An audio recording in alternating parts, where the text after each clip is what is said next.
Many people assume spiders are insects, but that's actually a common misunderstanding. Spiders belong to a completely different group of animals called arachnids, a class known as Arachnida. This group also includes creatures like scorpions, ticks, and mites. Insects belong to a separate class called Insecta. One easy way to tell them apart is by looking at their body structure. Insects have 3 body segments and 6 legs, while spiders have 2 body segments and 8 legs. That difference alone puts them in a totally different category of life. Think of it like comparing cats and dogs. Both are mammals, but they are still clearly different animals. In the same way, spiders and insects may both be small and creepy-crawly, but scientifically, they are not the same kind of creature at all. Understanding this helps scientists classify animals and study how different species evolved over millions of years. One of the easiest ways to recognize a spider is by counting its legs. Unlike insects, which always have 6 legs, this is one of the key traits that places them in the arachnid family instead of the insect group. Those extra legs are not just for walking. Spiders use them for many important tasks, such as sensing vibrations, capturing prey, and carefully moving across delicate webs. Each leg is covered with tiny sensory hairs that help spiders feel even the slightest movement around them. In some species, these hairs are so sensitive that a spider can detect the faint vibration of an insect trapped several inches away in its web. If you imagine a small creature the size of a coin moving with 8 flexible legs, it becomes easier to understand how spiders can climb walls, balance on thin threads, and move with surprising speed and precision. Scientists have discovered over 50,000 different species of spiders around the world, and new ones are still being found every year. To imagine how many that is, picture filling a large sports stadium with different spider species, each one with its own size, color, hunting style, and behavior. Some spiders are tiny, smaller than a grain of rice. Others are much larger, with leg spans wider than a human hand. Certain species build beautiful circular webs, while others hunt like tiny predators that stalk their prey. What surprises many people is that scientists believe thousands of spider species have not yet been discovered. Many live deep in rainforests, underground caves, or remote mountain regions where humans rarely explore. So while we already know about tens of thousands of spider species, the true number on Earth may be much higher. The spider world is far more diverse than most people realize. Spiders are incredibly widespread. They live on every continent on Earth, except Antarctica. That means you can find spiders in deserts, rainforests, mountains, grasslands, cities, and even inside human homes. Their ability to survive in so many environments is one reason spiders are among the most successful predators on the planet. Some species live in scorching deserts where daytime temperatures can feel like standing next to a hot oven. Others survive in cold mountain regions where frost covers the ground. You can even find spiders living high in tree canopies or hiding deep underground. A small patch of forest the size of a football field may contain thousands of individual spiders from many different species. Antarctica is the only place where spiders do not live naturally, mainly because the extreme cold and lack of insects make survival nearly impossible. Not all spiders live the same amount of time. Some species survive only a few months, while others can live for several years. The difference often depends on the species and its environment.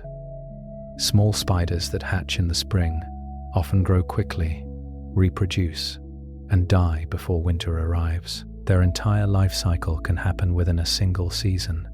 In contrast, larger spiders, especially tarantulas, can live surprisingly long lives. Some female tarantulas have been known to live 20 years or more, which is about as long as a pet dog. Another interesting detail is that female spiders usually live much longer than males. In many species, males only survive long enough to mature and find a mate, which may take just a year or less. So while some spiders live only one summer, others can spend decades quietly surviving in the same hidden shelter. Almost all spiders produce venom, but that doesn't mean they are dangerous to people. In fact, only a very small number of species can cause serious harm to humans. Out of the more than 50,000 known spider species, only a handful have venom strong enough to cause significant medical problems. For spiders, venom is mainly a tool for hunting, not for attacking humans. They use it to quickly stop small prey like flies, mosquitoes, and beetles. Humans are far too large to be normal prey, so spiders usually avoid biting us unless they feel trapped or threatened.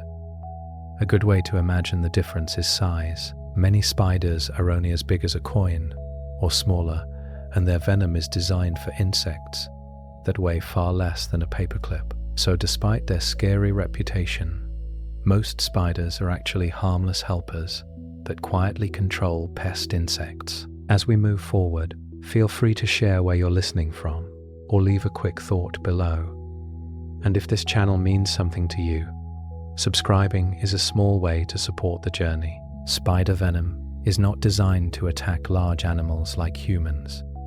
Its main purpose is to immobilize prey quickly. When a spider catches an insect, it usually bites and injects venom that begins working almost immediately. This venom affects the prey's nervous system, stopping movement so the spider can safely handle its meal. Imagine trying to capture a buzzing fly with your bare hands. It would be extremely difficult if the insect kept moving. For spiders, venom solves that problem by shutting down the prey's ability to escape. Most spiders hunt insects that are similar in size, or sometimes even larger than themselves. Without venom, these tiny predators would struggle to overpower such active prey. Once the venom takes effect, the insect becomes still, allowing the spider to wrap it in silk or begin feeding. In this way, venom acts like a precise hunting tool. Spiders eat in a very unusual way. Instead of chewing their food like humans or many other animals, spiders turn their prey into liquid first. Their mouths are not built for chewing solid food. After catching an insect, the spider injects digestive enzymes into the prey's body. These enzymes begin breaking down the insect's internal tissues, slowly turning them into a soft, liquid-like substance. Once this process begins, the spider simply sucks up the liquefied nutrients. Imagine drinking a smoothie through a straw instead of chewing a meal. That's somewhat similar to how spiders feed. Because of this method, spiders often leave behind an empty outer shell of their prey. If you ever see a dried insect wrapped in a web that looks hollow, it's likely the remains of a spider's meal after the insides have been completely consumed. Unlike insects, which have 3 body sections, spiders have only 2 main body segments. These parts are called the cephalothorax and the abdomen. The cephalothorax is the front section where the spider's eyes, mouth parts, legs, and fangs are attached. You can think of it as the spider's control center, similar to the combined head and chest of other animals. The abdomen is the larger back section that contains important organs, such as the digestive system, heart, and silk-producing glands. If you look closely at a spider, you can often see a narrow connection between these 2 parts, almost like a tiny waist joining them together. This 2-part body design helps spiders stay flexible and lightweight. It allows them to move quickly, spin silk efficiently, and perform delicate movements on webs that can be thinner than a human hair. Spiders may appear suddenly on walls, ceilings, or in corners, which sometimes makes people think they can fly. But in reality, spiders do not have wings at all. Unlike insects such as flies, butterflies, or bees, spiders are completely wingless. Instead of flying, spiders rely on other impressive abilities to move around. They crawl using their 8 legs, climb vertical surfaces, and some species can even jump incredible distances compared to their body size. Many spiders are also expert climbers, able to walk across ceilings using tiny hairs on their feet that grip surfaces. Sometimes spiders seem to appear out of nowhere because they travel using silk threads carried by the wind. This makes them drift through the air like tiny parachutes. So while spiders may travel through the air occasionally, they do not truly fly the way winged insects do. Certain spiders are incredible jumpers. Some species can leap more than 50 times their own body length in a single jump. To understand how impressive that is, imagine a person about 6 feet tall jumping over 300 feet in one leap, about the length of a football field. These amazing jumpers are usually jumping spiders, small but powerful hunters. Instead of using webs to trap prey, they rely on their strong legs to spring forward and capture insects with surprising speed and accuracy. Before jumping, the spider carefully aims at its target. It then uses a sudden increase in internal body pressure, along with powerful leg muscles, to launch itself forward like a tiny cat pouncing on prey. To stay safe during these jumps, many species attach a thin silk line behind them, almost like a safety rope in case they miss their landing. Most spiders rely heavily on vibrations and touch, but jumping spiders are different. They have some of the best eyesight in the spider world. While many spiders see only blurry shapes, jumping spiders can see detailed images and even track moving prey. Their front-facing eyes are especially impressive. These large eyes act almost like tiny binoculars, allowing the spider to judge distance and depth very accurately. This ability is essential because jumping spiders must precisely calculate their leaps when hunting. Imagine trying to jump across a gap many times your body length. You would need excellent vision to land safely. Jumping spiders do exactly that when they pounce on insects. Because of this sharp eyesight, jumping spiders often turn their heads and bodies to look directly at objects, almost as if they are curiously watching you. This behavior makes them appear surprisingly aware compared to most other spiders. A common image of spiders shows them with 8 eyes, and for many species this is actually true. These eyes are usually arranged in specific patterns on the spider's head area, and scientists can often identify spider species just by looking at how the eyes are positioned.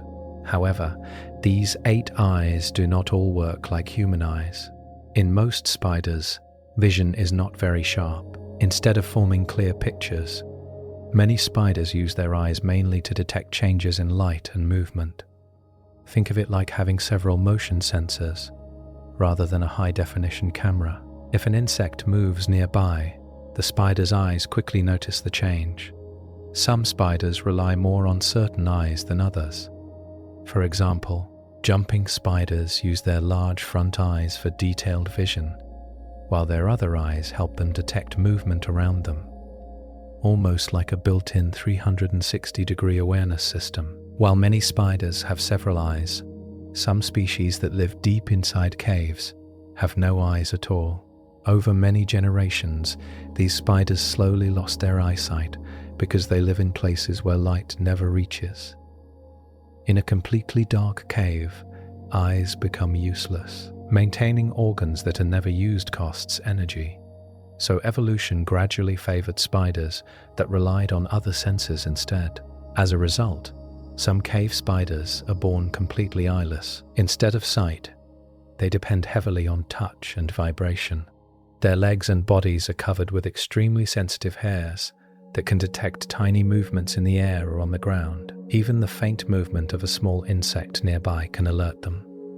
You can imagine living your entire life in a room that is always pitch black. In that environment, sharp senses of touch and vibration become far more valuable than eyesight. Spider silk may look delicate, but it is actually one of the strongest natural materials known. The thin threads in a spider's web can withstand surprising amounts of force without breaking. To understand how impressive this is, imagine a thread thinner than a human hair that can stop a fast-moving insect flying through the air. When insects hit a web, the silk stretches and absorbs the impact instead of snapping. Scientists are fascinated by this material because it combines strength and flexibility at the same time. Many natural materials are strong but brittle, meaning they break easily when stretched. Spider silk, however, can stretch significantly before breaking. Even though a spider web looks fragile when you brush past it, the silk fibers are actually powerful survival tools. They allow spiders to catch prey, build shelters, and even travel safely using silk lifelines. When people hear that spider silk is strong, they often imagine something similar to thread or cotton. But wait, spider silk can actually be stronger than steel. That means if you compared a strand of spider silk and a strand of steel with the same thickness, the silk could handle an incredible amount of tension before breaking. Of course, a single web strand is extremely thin, so it won't hold a car in the air. But if spider silk were made into a rope as thick as a pencil, it could theoretically support enormous weight. What makes this even more impressive is that spiders produce this material naturally inside their own bodies. They spin silk using special glands in their abdomen and release it as a liquid that quickly hardens into strong threads. Because of this amazing strength, scientists study spider silk as inspiration for advanced materials used in technology and engineering. Spider silk is not only strong, it is also incredibly elastic, meaning it can stretch a lot before breaking. Some types of spider silk can stretch 2 to 5 times their original length without snapping. Imagine pulling a rubber band several times longer than it started and still having it return to its original shape. This elasticity is very important for spider webs. When a fast-flying insect crashes into a web, the silk stretches like a shock absorber. Instead of breaking under the sudden impact, the web expands and slows the insect down. You can think of it like a bungee cord compared to a rigid rope. A stiff rope might snap under sudden force, but a stretchy cord absorbs the energy safely. This combination of strength and flexibility makes spider silk one of the most impressive natural materials scientists have ever studied. Many people imagine spider silk as just one kind of thread, but spiders can actually produce several different types of silk, each designed for a specific purpose. Some species can make up to 7 kinds of silk from different glands in their abdomen. For example, one type of silk is extremely strong and is used to build the main frame of a web. Another type is very sticky, perfect for trapping insects that fly into the web. Spiders also produce softer silk to wrap captured prey, almost like packaging it in a tiny silk blanket. Some silk is even used to create egg sacs, protecting hundreds of spider eggs, like a protective cocoon. You can think of it like a toolbox filled with different materials: rope, glue, netting, and fabric. Spiders simply produce the exact kind of silk they need for the task. When most people picture a spider web, they imagine a perfect circular web with spokes and spirals. This famous design is created by spiders known as orb weavers. These spiders are experts at building symmetrical webs that look almost like delicate wheels suspended in the air. The web usually begins with strong support threads attached to nearby branches, walls, or plants. From there, the spider builds straight lines radiating outward, like the spokes of a bicycle wheel. Then it carefully spins a spiral thread around those spokes, creating the familiar circular pattern. Some orb webs can be surprisingly large, over 3 feet wide, about the width of a small coffee table. Despite being thin, the structure is strong enough to stop fast-flying insects. Orb-weaving spiders often rebuild these beautiful webs frequently, sometimes every single night, ensuring the trap stays clean, sticky, and effective. Although spider webs are famous, many spiders do not build webs to catch food at all. Instead, they hunt their prey directly. These spiders behave more like tiny predators that actively search for insects rather than waiting for them to get trapped. Some species stalk their prey slowly and carefully before attacking. Others rely on speed and chase insects across the ground. Jumping spiders, for example, sneak close to their target and then leap forward like miniature cats pouncing on prey. You can think of web-building spiders as fishermen casting nets, while hunting spiders act more like tigers or wolves pursuing their food. This hunting style also allows these spiders to live in places where webs would not work well, such as on the ground, among rocks, or on tree bark. Their success shows that spiders have evolved many different ways to survive. Wolf spiders are a great example of spiders that hunt actively instead of building webs. Rather than waiting for insects to get trapped, these spiders roam the ground, searching for prey. Their hunting style is similar to that of wolves, which is how they got their name. A wolf spider will quietly move through grass, soil, or leaf litter until it detects movement. When it spots an insect, it quickly rushes forward and captures it using speed and strong legs. Some wolf spiders can move surprisingly fast for their size, making them effective hunters. Most wolf spiders are about the size of a coin, though some species are larger. Despite their intimidating appearance, they usually avoid humans and prefer to escape rather than bite. Because they control many insects, wolf spiders actually play an important role in keeping pest populations balanced in natural environments. Many spiders survive by blending perfectly into their surroundings. Some species have evolved colors, patterns, and body shapes that make them look almost exactly like leaves, tree bark, or bits of plant material.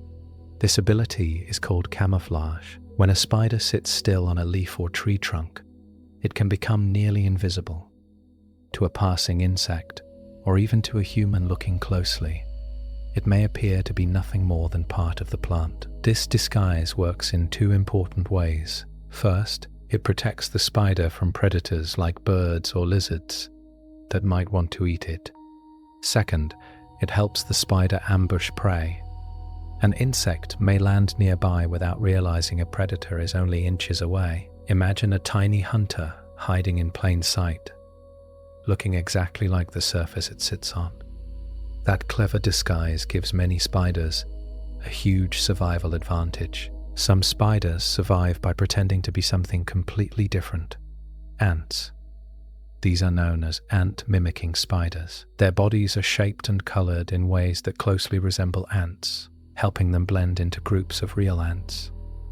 At first glance, the disguise can be surprisingly convincing. Many ant-mimicking spiders even hold their front legs up like antennae, making them look even more like ants as they move. This trick works because many predators avoid ants. Ants are often aggressive, bite or sting, and can quickly call in help from other ants nearby. Because of this, birds, lizards, and other predators often prefer to avoid them. So when a spider looks like an ant, predators may simply leave it alone. It's a clever survival strategy, almost like wearing a dangerous animal costume to scare off attackers. Ant-mimicking spiders do more than just look like ants. They also copy the way ants behave. This makes their disguise far more convincing. If a spider only looked like an ant, but moved like a typical spider, predators might quickly notice something was wrong. Instead, these spiders move in quick, jerky patterns, similar to real ants. Many also wave their front legs in the air, imitating the movement of ant antennae. This small detail helps complete the illusion. Some ant-mimicking spiders even walk among real ant colonies without being noticed right away. To a predator watching from a distance, the spider appears to be just another ant moving along the trail. Think of it like an actor, not only wearing a costume, but also perfectly copying the body language and behavior of the character. By combining appearance and movement, these spiders become remarkably convincing imposters. Some spiders have an amazing way of traveling long distances. They release thin strands of silk into the air and allow the wind to carry them away, almost like using a tiny parachute or balloon. The spider climbs to a high point, such as the tip of a plant, a fence post, or a tree branch. Then it releases very fine silk threads that catch the wind. Once the wind lifts the silk, the spider lets go and is carried through the air. Because these spiders are extremely light, sometimes weighing less than a grain of sand, even a gentle breeze can lift them off the ground. This method allows spiders to move to new areas where food and space are available. It is especially important for young spiders leaving the place where they hatched. What looks like a fragile thread can actually become a spider's ticket to travel across the landscape. The incredible method spiders use to travel through the air with silk is called ballooning. Scientists gave it this name because the spider's silk strands catch the wind and lift the spider upward, somewhat like a tiny balloon floating away. Before ballooning, a spider usually climbs to a high spot, such as a blade of grass, a rock, or a tree branch. It raises its abdomen and releases several fine silk threads. If the wind conditions are right, those threads catch the air and generate enough lift to carry the spider away. Many ballooning spiders are extremely small, often no bigger than a sesame seed. Because they weigh so little, the rising air currents can easily lift them. This simple but effective travel method allows spiders to spread across large areas, helping them find new places to live and reducing overcrowding in one location. Ballooning doesn't just move spiders a short distance. It can carry them hundreds of kilometers away. Once a spider lifts into the air using its silk threads, it can be transported by wind currents far across landscapes. Scientists have observed ballooning spiders traveling distances that could be similar to going from one large city to another, depending on wind patterns. A spider that weighs less than a sesame seed can end up many miles away from where it started. This type of long-distance travel helps spiders spread into new environments. After storms, strong winds can carry large numbers of spiders to completely new regions where they begin building webs and hunting insects. It may sound surprising, but spiders are actually among the most successful aerial travelers in the tiny animal world, using nothing more than silk threads and the power of the wind. Ballooning is especially common among young spiders, known as spiderlings. After they hatch from their egg sac, hundreds of tiny spiderlings may emerge at the same time. If they all stayed in the same place, they would quickly compete for food. To avoid this problem, many spiderlings climb to a high point and release silk threads to catch the wind. One by one, they lift into the air and drift away to new locations. This allows them to spread out across fields, forests, or gardens. These spiderlings are incredibly small, often about the size of a grain of sand. Because they are so light, even a gentle breeze can carry them away. This dispersal strategy helps spiders colonize new areas and prevents overcrowding. In a sense, ballooning acts like nature's way of giving young spiders a chance to start their own territory. When spiders travel by ballooning, they don't just drift a few feet above the ground. Some have been observed rising high into the atmosphere, carried by powerful air currents. Scientists once believed spiders only floated short distances close to the ground. But research has shown that ballooning spiders can climb much higher than expected. Rising air currents, called thermals, can lift them upward, just like they lift birds or gliders. Because ballooning spiders are extremely light, often weighing less than a raindrop, these air currents can carry them surprisingly high. Once in the air, they may drift across wide areas before slowly descending back to the ground. This ability allows spiders to reach new habitats that would otherwise be impossible to reach by walking. What begins as a tiny spider releasing a silk thread can turn into a remarkable aerial journey. Ballooning spiders can travel so high that scientists have found them thousands of meters above the Earth's surface. In some studies, spiders were collected at altitudes of around 4,000 meters, which is roughly the height of many mountain peaks. To imagine that height, picture flying in a small airplane over mountains and still encountering tiny spiders drifting through the air. These spiders reach such heights because warm rising air currents carry them upward, along with their silk threads acting like tiny sails. At those altitudes, the air is thinner and colder, yet the spiders can still survive the journey. Eventually, gravity and changing wind conditions bring them back down somewhere far from where they started. This surprising discovery shows just how effective ballooning can be. A creature smaller than a fingernail can end up miles above the ground simply by releasing a few strands of silk. One of the largest spiders on Earth is the Goliath bird-eater, a giant tarantula found in the rainforests of South America. When people hear the word spider, they usually imagine something small, but this species is enormous compared to most others. A full-grown Goliath bird-eater can weigh over 150 grams, about as heavy as a small apple. Its body alone can be several inches long, and when its legs are fully spread, it becomes one of the biggest spiders ever discovered. Despite its intimidating appearance, the Goliath bird-eater is not aggressive toward humans. It usually prefers to hide in burrows on the forest floor and comes out mainly at night to hunt. Seeing one in person would be unforgettable. Imagine a spider roughly the size of a large dinner plate, slowly moving across the ground.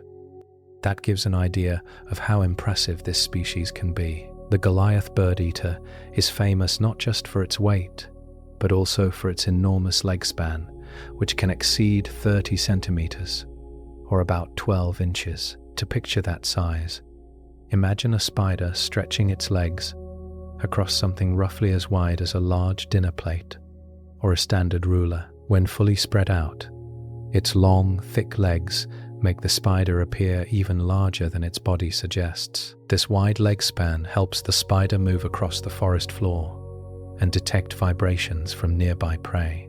Despite its intimidating size, the Goliath bird-eater usually moves slowly and prefers to avoid danger.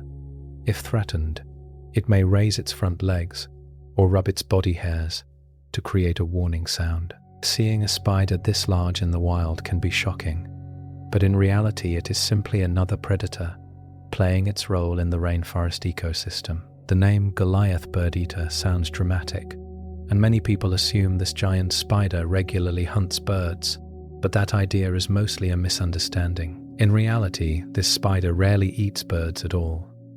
The name came from an old historical illustration showing a large spider catching a small bird. That image made the name famous, but it does not represent the spider's normal diet. Most of the time, the Goliath bird-eater feeds on animals it can easily overpower, such as insects, beetles, frogs, and sometimes small rodents. These creatures are far more common on the rainforest floor where the spider lives. Birds are simply not a typical meal because they are harder to catch and usually stay off the ground. So while the name sounds terrifying, it's a bit misleading. The spider behaves more like a large insect hunter than a bird predator. Peacock spiders are famous for their elaborate mating dances, which are some of the most fascinating displays in the spider world. These spiders are very small, often only about 5 millimeters long, roughly the size of a grain of rice. But their courtship behavior is surprisingly dramatic. When a male peacock spider wants to attract a female, he raises a colorful flap on his abdomen that looks almost like a tiny fan. This fan is often decorated with bright patterns of blue, red, orange, and black. The male then begins an energetic dance, lifting and waving his legs while vibrating his body. The performance can look almost like a miniature stage show. The male must impress the female with his display, because if she is not interested, she may ignore him, or sometimes even attack him. This colorful dance is nature's way of helping the female choose the most impressive mate. One of the most striking features of peacock spiders is the bright, colorful display on the male's abdomen. During courtship, the male lifts and spreads this flap like a tiny fan to show off its patterns. These colors can include bright blues, reds, oranges, and blacks arranged in detailed designs. Even though the spider itself may only be a few millimeters long, about the size of a grain of rice, the display is incredibly vivid under good lighting. Scientists believe these patterns evolved because females prefer males with the most impressive displays. The colors also become more visible when the male performs his dance, raising the abdomen high and turning it toward the female like a stage performer presenting a costume. It's similar to how a peacock bird spreads its colorful tail feathers to attract a mate. In the same way, the spider's bright abdomen becomes a visual signal of fitness and quality. In many spider species, males use vibrations in webs as a way to communicate with females. When a male approaches a female's web, he often begins by carefully plucking or vibrating the silk threads in a specific rhythm. This behavior is important because it tells the female that the visitor is a potential mate and not prey.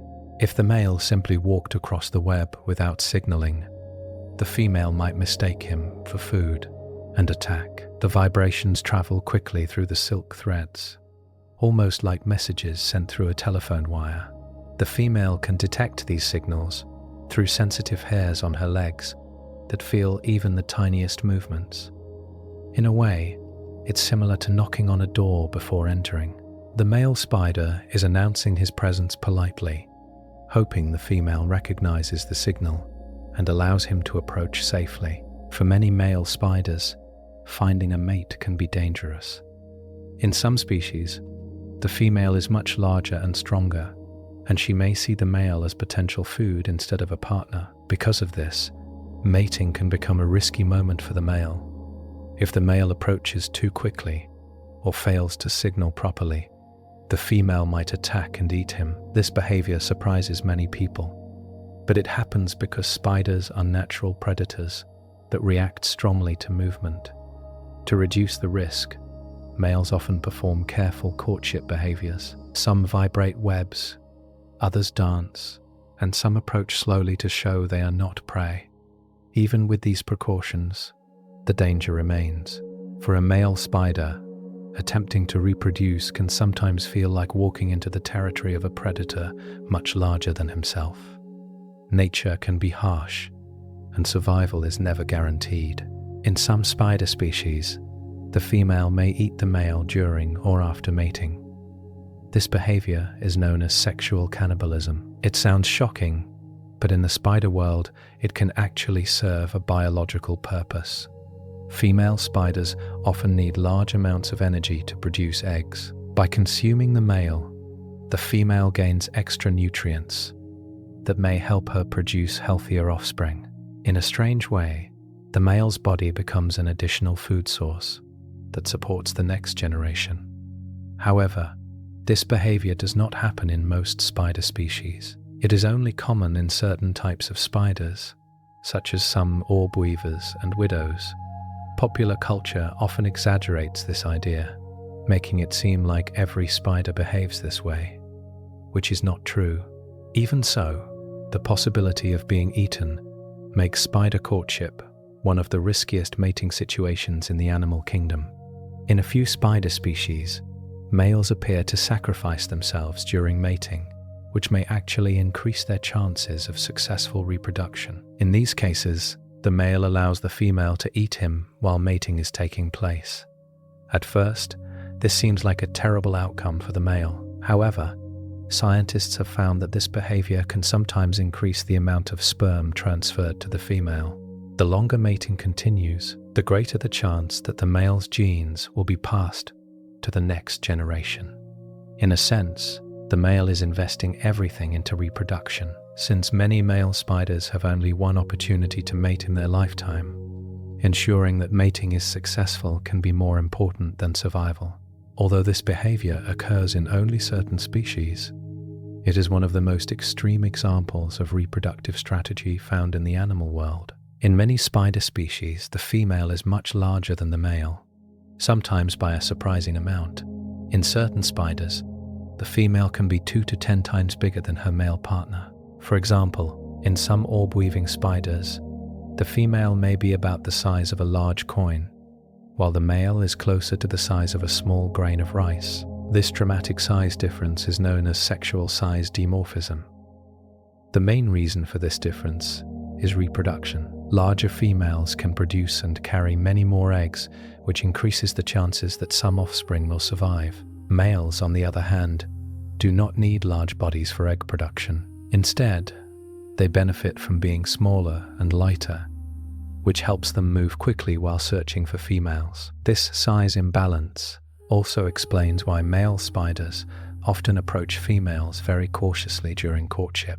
Many spiders protect their eggs by placing them inside a silk egg sac and some species go a step further by carrying the egg sac with them wherever they go. This behavior helps keep the developing eggs safe from predators and environmental dangers. The egg sac itself is made from strong spider silk and often looks like a small cotton ball or tiny pouch. Inside it, there can be dozens or even hundreds of eggs depending on the species. By carrying the egg sac, the mother spider can move it to safer locations if danger appears. She may also hide with it in sheltered places, such as under leaves, inside cracks, or beneath rocks. Imagine carrying a small backpack everywhere to protect something important inside. That's somewhat similar to what these spider mothers do, constantly guarding their future spiderlings until they hatch. Wolf spiders are known for a remarkable parenting behavior. After the eggs hatch, the tiny spiderlings climb onto their mother's body and ride on her back. For a short time, the mother spider carries dozens of babies everywhere she goes. Sometimes the number of spiderlings can reach 50 to 100 or more, forming a moving cluster on the mother's abdomen. If you saw it from a distance, it might look like the spider is covered in tiny dots that move with her. This behavior gives the young spiders protection during their earliest and most vulnerable stage of life. By staying on their mother, they are safer from predators and harsh environmental conditions. Eventually, the spiderlings grow stronger and begin leaving one by one to live independently. Until then, the mother wolf spider acts almost like a living transport system for her tiny passengers. A spider's egg sac may look small, but inside it can hold hundreds of baby spiders. Depending on the species, one egg sac can contain anywhere from dozens to several hundred eggs, packed together inside a protective silk case. Imagine a soft pouch about the size of a small marble or pea, yet inside it are hundreds of developing spider embryos. The silk surrounding the eggs helps protect them from drying out, physical damage, and many predators. Once the eggs hatch, the tiny spiderlings often remain inside the sac for a short time while they finish developing. When they are ready, they emerge together in large numbers. This is why you might sometimes see many tiny spiders clustered in one spot. They all came from the same egg sac. Producing large numbers of offspring increases the chances that at least some will survive to adulthood. When baby spiders hatch from their eggs, they are called spiderlings.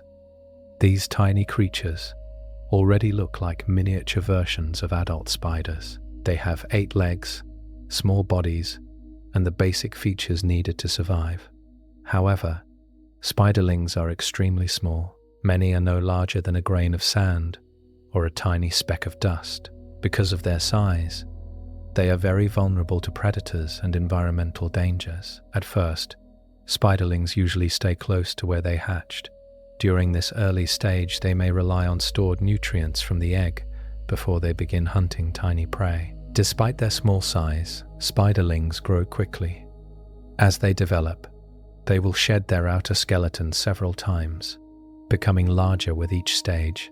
What begins as a barely visible speck eventually grows into a fully capable spider, ready to hunt and build webs on its own. After spiderlings hatch, they often remain grouped together for a short period before spreading out on their own. During this stage, dozens or even hundreds of tiny spiders may cluster near the egg sac or the place where they emerged.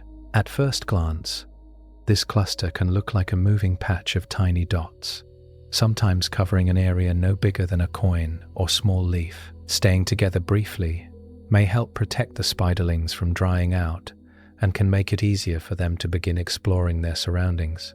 However, the group does not stay together for long. Soon, the spiderlings begin to disperse in different directions.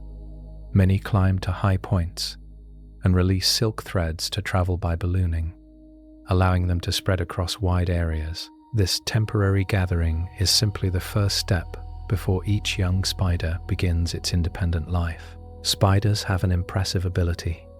Some species can regenerate lost legs. If a spider loses a leg during a fight with a predator or while escaping danger, it may grow a new one during its next molts. The replacement leg usually begins as a smaller version of the original. With each additional molt, the leg gradually grows closer to its normal size. Over time, it can become almost indistinguishable from the others. Imagine losing a finger and having it slowly grow back after shedding your skin. That's somewhat similar to what happens with spiders. This ability is especially useful because spiders often face dangerous situations while hunting or escaping predators. A lost leg might slow them down temporarily, but regeneration allows them to recover. However, this process works best when the spider is still growing. Adult spiders that have finished molting usually cannot regrow missing legs. Spiders cannot grow the same way humans or many animals do. Instead of having a flexible skeleton inside their bodies, spiders have a hard outer covering called an exoskeleton. This protective shell supports their body but does not stretch as they grow. Because of this, spiders must periodically shed their old exoskeleton in order to become larger. This process allows them to expand their bodies and develop a new, bigger outer shell. During this time, the spider carefully pulls itself out of its old skin. The process can look strange, almost as if the spider is climbing out of a hollow copy of itself. Afterward, the new exoskeleton is soft and fragile for a short period. The spider must wait for the new shell to harden before it can move normally again. Only then is it safe to resume hunting and daily activities. The process where spiders shed their old outer shell is called molting. During molting, the spider carefully splits its old exoskeleton and slowly pulls its body and legs out of it. When the process is complete, the empty shell often looks like a perfect ghost-like copy of the spider left behind. Right after molting, the spider's new exoskeleton is soft and flexible. This allows the body to expand slightly before the new outer layer hardens. Within a short time, sometimes hours, the new shell becomes firm and protective again. Molting is a critical moment in a spider's life because the spider is extremely vulnerable during this stage. It cannot defend itself well until the new exoskeleton hardens. Young spiders molt several times as they grow, gradually increasing in size until they reach adulthood. Losing a leg might sound disastrous, but many spiders can continue living and functioning even with fewer than 8 legs. In the wild, spiders sometimes lose legs while escaping predators, fighting with other animals, or during accidents while hunting. Despite this injury, a spider can often adapt quickly to remaining legs adjust to help maintain balance and movement. For example, a spider with 7 legs may walk slightly differently, but can still climb, hunt, and build webs. Because spiders are relatively lightweight, the loss of one leg does not usually stop them from moving effectively. Some spiders have even been observed catching prey and surviving normally with 6 or 7 legs.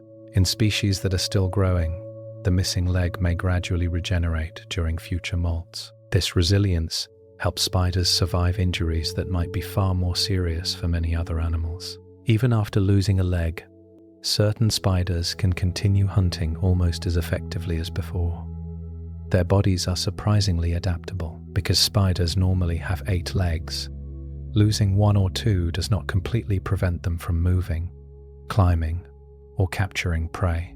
Researchers have observed spiders catching insects and building webs. While missing a leg, the remaining legs often adjust their movement patterns, helping the spider maintain balance and coordination. Over time, the spider learns to move in a slightly different way to compensate for the missing limb. Think of it like a table with one leg slightly shorter than the others. It may wobble a bit, but it can still stand. In the same way, spiders can continue performing many normal activities, even with fewer legs. This adaptability is another reason spiders are such resilient survivors in the natural world. Some spiders have the surprising ability to run across the surface of water without sinking. These spiders use the natural tension that forms on the surface of water, called surface tension, which acts almost like a thin, invisible film. Their legs are covered with tiny water-repelling hairs that help distribute their weight. Because spiders are very light, the water surface can support them allowing them to move quickly without breaking through.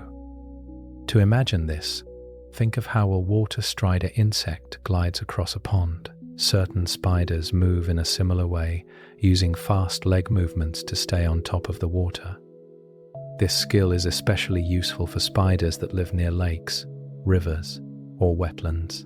It allows them to escape predators, chase prey, or move between plants growing in the water. For a creature only a few centimeters long, running across water is an impressive survival ability. Fishing spiders are among the few spiders that hunt directly on the surface of water. Instead of building webs, they stand on the edges of ponds, streams, or floating plants and wait for movement below them. Their long legs rest lightly on the water surface, allowing them to feel tiny vibrations. If an insect falls into the water or a small fish swims nearby, the spider quickly reacts. In a split second, it can dart forward and grab the prey. Some fishing spiders are large enough to catch creatures almost the size of a small goldfish. Once the prey is captured, the spider injects venom to immobilize it before feeding. Watching this behavior is surprising because it almost resembles how a small predator, like a frog or bird, might hunt near water. Yet it is a spider performing the capture with speed and precision. While most spiders avoid water, some species can actually dive underwater and stay there for short periods. They do this by trapping a small bubble of air around their bodies before submerging. The spider's body is covered with tiny hairs that hold the air bubble in place. When the spider slips below the water's surface, this bubble acts like a portable supply of oxygen. It allows the spider to breathe while underwater. The bubble usually clings to the spider's abdomen and can look like a shiny silver coating when viewed from above. Eventually, the oxygen inside the bubble gets used up, so the spider must return to the surface to refresh it. This ability allows certain spiders to hunt aquatic insects or escape predators. For a creature that normally lives on land, carrying a tiny underwater breathing bubble is a remarkable adaptation. Most spiders live on land, but the diving bell spider is a rare exception. This unusual species spends almost its entire life underwater, making it one of the only spiders known to live that way. Instead of constantly swimming to the surface for air, the diving bell spider creates a special underwater shelter made from silk. It traps air from the surface and stores it inside this silk structure, forming a bubble that works like a tiny underwater room. Inside this bubble, the spider can rest, digest food, and even raise its young. The spider regularly swims to the surface to collect fresh air and carry it back to the bubble. Imagine a small creature living inside a mini underwater diving bell, which is where the spider gets its name. This remarkable lifestyle allows it to hunt aquatic insects in ponds and slow-moving water. The diving bell spider creates one of the most unusual homes in the animal world, a silk dome filled with air. Underwater, the spider first anchors silk threads between underwater plants and carefully weaves them into a dome-shaped structure. Once the frame is built, the spider swims to the surface to collect air. It traps a bubble around its body and carries it back underwater, releasing the air inside the silk dome. The spider repeats this trip many times until the dome fills with enough air to form a stable chamber. The finished structure can look like a small silver bubble attached to underwater plants. Inside this dome, the spider has a safe space where it can breathe, rest, eat, and hide from predators. For a creature only about the size of a small fingernail, building an underwater air-filled shelter is an extraordinary survival strategy. The air-filled dome built by the diving bell spider works like a tiny underwater breathing chamber. Inside this silk structure, the spider can breathe normally even though it is surrounded by water. The trapped air contains oxygen, which the spider uses just like animals breathing on land. Over time, the oxygen level in the dome slowly drops as the spider breathes. However, something remarkable happens. Oxygen from the surrounding water naturally diffuses into the air bubble, helping replenish the supply. This means the dome can function somewhat like a miniature diving tank. The spider still returns to the surface occasionally to add fresh air, but the dome helps extend the time it can remain underwater.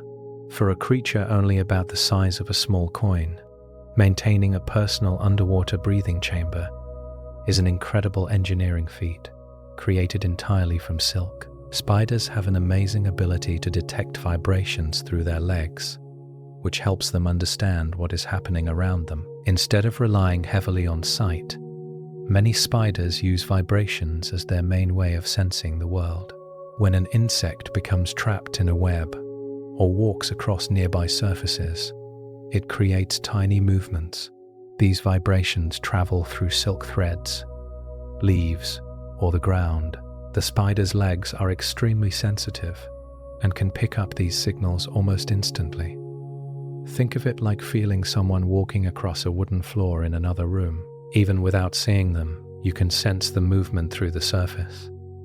For spiders, this vibration detection works like a natural alarm system. It tells them when prey is nearby, when a predator might be approaching, or when a potential mate is moving on the web. When an insect gets caught in a spider's web, it creates tiny vibrations that travel through the silk threads. These vibrations act like signals that immediately alert the spider that something has been trapped. Spiders usually sit quietly in the center of their web or hide nearby with one leg touching the silk. Through that connection, they can feel even the smallest movements. The struggling insect sends vibrations along the web like ripples moving across water. From these vibrations, the spider can often tell where the prey is located and how large it might be. This helps the spider decide how quickly to approach and how carefully to wrap the insect. Even though the web strands can be thinner than a human hair, they carry vibration signals extremely well. In this way, the web works almost like a communication network, connecting the spider to its surroundings. Spider legs are covered with thousands of tiny sensory hairs that act like extremely sensitive detectors. These hairs are so fine that many are invisible without a microscope, yet they play a crucial role in how spiders sense their environment. Each hair can detect small changes in movement, vibration, and even air pressure. When something nearby moves, such as an insect flying past or walking across a surface, the air shifts slightly. The sensory hairs bend in response to these changes, sending signals to the spider's nervous system. Imagine having thousands of tiny motion sensors all over your arms and legs. That's similar to what spiders experience. These hairs help them detect prey, predators, and environmental changes without needing to rely heavily on eyesight. Because spiders are often only a few centimeters long, this highly sensitive detection system gives them an incredible awareness of their surroundings. The tiny hairs covering a spider's legs are so sensitive that they can detect even the smallest movements in the air. When something nearby moves, such as a flying insect, a passing animal, or even a sudden breeze, it creates tiny shifts in the surrounding air. These air movements bend the spider's sensory hairs slightly, sending signals to its nervous system. This allows the spider to sense activity nearby without needing to see it. In many cases, spiders can react to movement happening several inches away, which is a significant distance for a creature that might only be the size of a coin. You can imagine this ability like having hundreds of tiny wind detectors attached to your body, instantly alerting you whenever the air around you changes. This remarkable sensitivity helps spiders locate prey, avoid predators, and navigate their environment with impressive awareness. Spiders are extremely alert to danger, and some species can sense approaching predators almost instantly. This quick reaction is possible because of their highly sensitive legs and body hairs that detect tiny vibrations and air movements. If a bird, lizard, or other predator moves nearby, the surrounding air shifts slightly. These subtle changes bend the spider's sensory hairs, sending warning signals through its nervous system. For a spider only a few centimeters long, detecting danger even a second earlier can make the difference between survival and becoming prey. Imagine someone suddenly walking toward you from behind, but instead of hearing footsteps, you feel the movement of air around you. That is somewhat similar to how spiders detect threats. Because of this rapid detection system, many spiders can quickly hide, jump away, or drop on a silk thread to escape before the predator reaches them. Spiders do not have ears like humans or many other animals. However, they can still detect sounds through vibrations in their environment. Instead of hearing with ears, spiders rely on their extremely sensitive body hairs and legs. When sound travels through the air, it creates small vibrations. These vibrations move nearby air and surfaces, causing the spider's sensory hairs to bend slightly. The spider's nervous system interprets these movements as signals that something is happening nearby. Think of it like feeling the vibration of music through the floor at a concert. Even if you cannot hear the sound clearly, you can still sense it through movement. For spiders, this vibration detection acts like a different form of hearing. It helps them notice approaching insects, predators, or other spiders, even though they do not have traditional ears at all. Although spiders are usually quiet creatures, some species can actually produce sounds by rubbing parts of their bodies together. This action creates small vibrations that function as a form of communication. The sound is usually not loud enough for humans to hear easily, but other spiders can detect it through vibrations in the air or on nearby surfaces. The spider typically rubs specialized structures on its legs, mouth parts, or abdomen together to create these signals. You can imagine it like rubbing two pieces of sandpaper together to produce a faint scraping noise. For spiders, these tiny vibrations carry important messages. These sounds may help during courtship, allowing males to signal to females, or they may serve as a warning to predators. Even though spiders are small, often only a few centimeters long, they still have clever ways to communicate using vibrations. The sound spiders make by rubbing body parts together has a special name: stridulation. This method of producing sound is also used by other animals, including crickets and some insects. In spiders, stridulation happens when one rough body surface is rubbed against another, creating tiny vibrations. These vibrations travel through the air or along surfaces where other spiders can detect them with their sensitive hairs and legs. The sound is usually very faint, often too quiet for human ears to hear. However, for nearby spiders, these vibrations can carry important signals. You can think of it like the soft scratching sound made when two rough objects rub together, only on a much smaller scale. Even though spiders are small creatures, sometimes only the size of a coin, stridulation allows them to communicate information such as warnings, territory signals, or mating messages. Spiders use stridulation, the rubbing of body parts, to create sound vibrations for several important purposes. One of the main uses is communication during mating. A male spider may produce these vibrations to signal to a female that he is a potential mate rather than prey. The vibrations travel through nearby surfaces, such as webs, leaves, or the ground. The female detects them using the sensitive hairs on her legs, allowing her to recognize the male's presence. Stridulation can also serve as a defense signal. Some spiders produce these sounds when they feel threatened by predators. The vibrations may act as a warning, signaling that the spider is not easy prey, although the sound is often too quiet for humans to hear. It works effectively for nearby animals. For a creature only a few centimeters long, using vibration-based communication is a clever way to send messages without needing loud noises. Some tarantulas can produce a soft hissing sound when they feel threatened. This sound is created by rubbing certain body parts together, a form of stridulation similar to the sound-making method used by other spiders. When a tarantula senses danger, it may raise its front legs and rub special structures on its body, creating a faint hiss. The sound itself is usually not very loud, but it can be noticeable if you are close enough. This hissing acts as a warning signal to potential predators. It's the tarantula's way of saying, "Stay away." The display often comes along with a defensive posture, where the spider lifts its front legs and exposes its fangs. For a spider that can grow as large as a human hand, this warning display can be quite intimidating. In many cases, the sound alone helps scare off animals before a real attack happens. Some spiders, especially many tarantulas, have a unique defense method. They can flick tiny, irritating hairs toward predators. These hairs are located on the spider's abdomen and are called urticating hairs. When the spider feels threatened, it rapidly rubs its back legs against its abdomen. This action launches thousands of microscopic hairs into the air. The hairs are extremely light and can easily drift toward the attacker.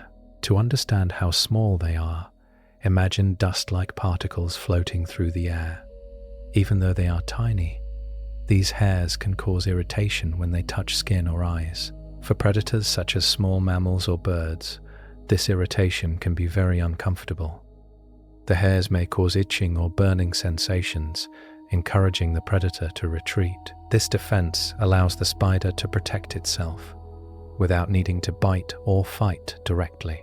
The tiny hairs that some spiders release as a defense can cause strong irritation to skin and eyes. These hairs are extremely small, almost like microscopic splinters, and are designed to easily lodge into the skin or delicate tissues. When these hairs come into contact with skin, they may cause itching, redness, or a burning sensation. If they reach the eyes, the irritation can be much more uncomfortable. This is why animals that encounter these hairs usually retreat quickly. To imagine how they work, think of handling very fine fiberglass insulation. The tiny fibers can stick into the skin and create itching that is hard to ignore. Spider defensive hairs work in a somewhat similar way. For predators such as birds, rodents, or reptiles, this irritation makes attacking the spider unpleasant. As a result, many predators learn to avoid these spiders in the future. For many tarantulas, flicking irritating hairs is actually their primary defense method. Instead of immediately biting when they feel threatened, tarantulas usually rely on these specialized hairs to protect themselves. When danger approaches, the tarantula quickly rubs its back legs across its abdomen.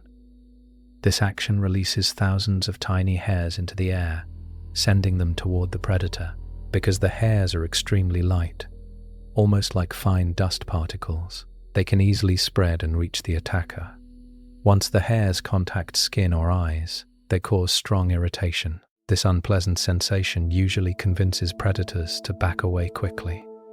Using these hairs is a safer strategy for the spider. Biting requires close contact and carries risk, but defensive hairs allow the tarantula to defend itself from a short distance without engaging in a direct fight. Not all spiders are fast runners or powerful jumpers. Many species survive by using camouflage, blending into their surroundings so well that predators and prey barely notice them. These spiders often have colors and patterns that match the surfaces they live on. Some look like tree bark, dried leaves, sand, or even small twigs. When they remain completely still, it becomes extremely difficult to spot them. This strategy works in two important ways. First, it helps protect the spider from predators such as birds and lizards that hunt by sight.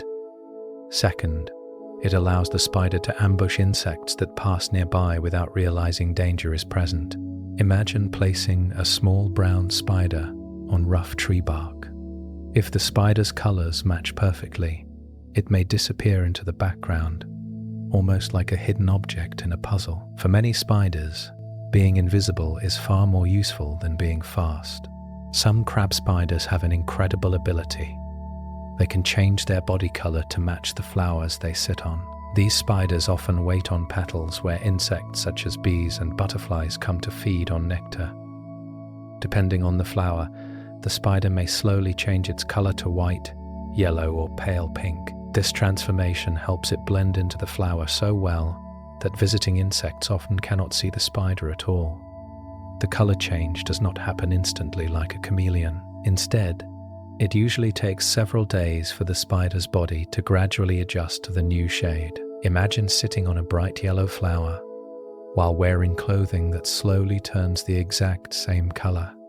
To a passing insect, the spider may look like nothing more than part of the petal. This clever camouflage helps crab spiders remain hidden while they wait patiently for prey.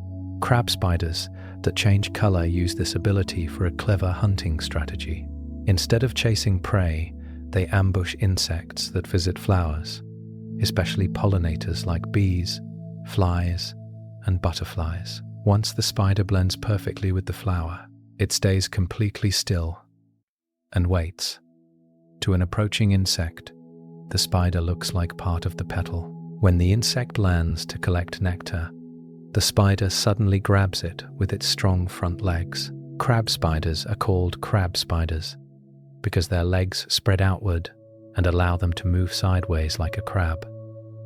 This helps them quickly position themselves on the flower.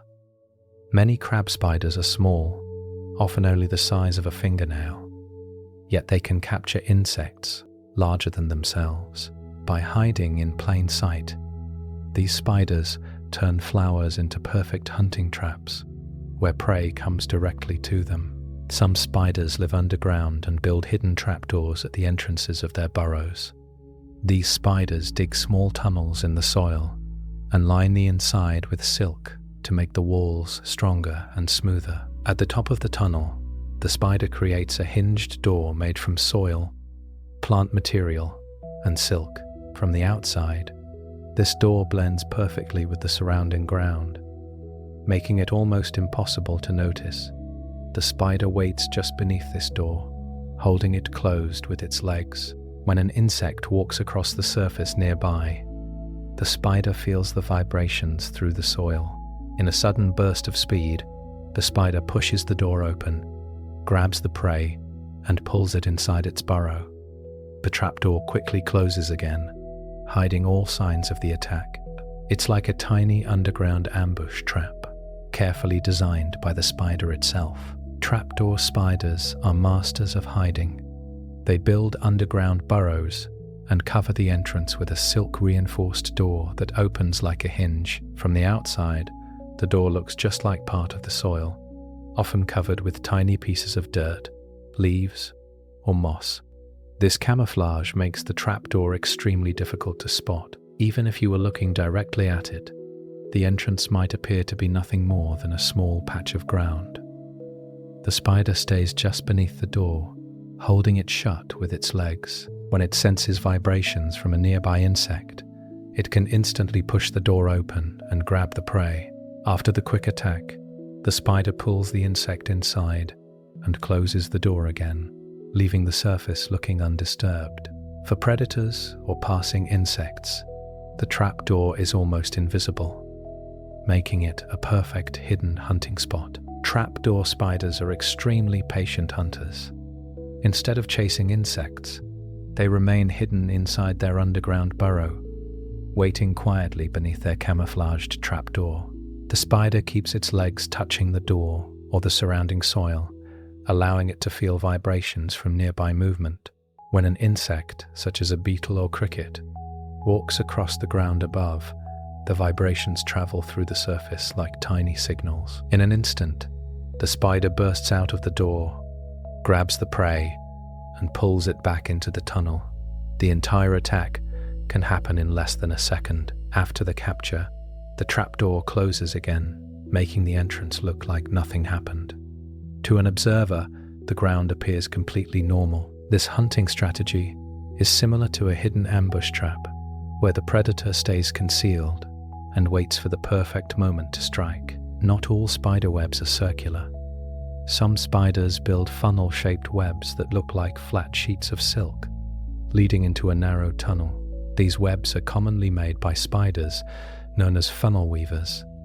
The web usually spreads out across grass, soil, or low plants like a thin silk blanket. At one side of this sheet is the funnel-shaped tunnel where the spider hides. From the outside, the tunnel looks like a small opening, leading into a silk-lined retreat. When an insect walks across the sheet of silk, the spider quickly feels the vibrations through the web.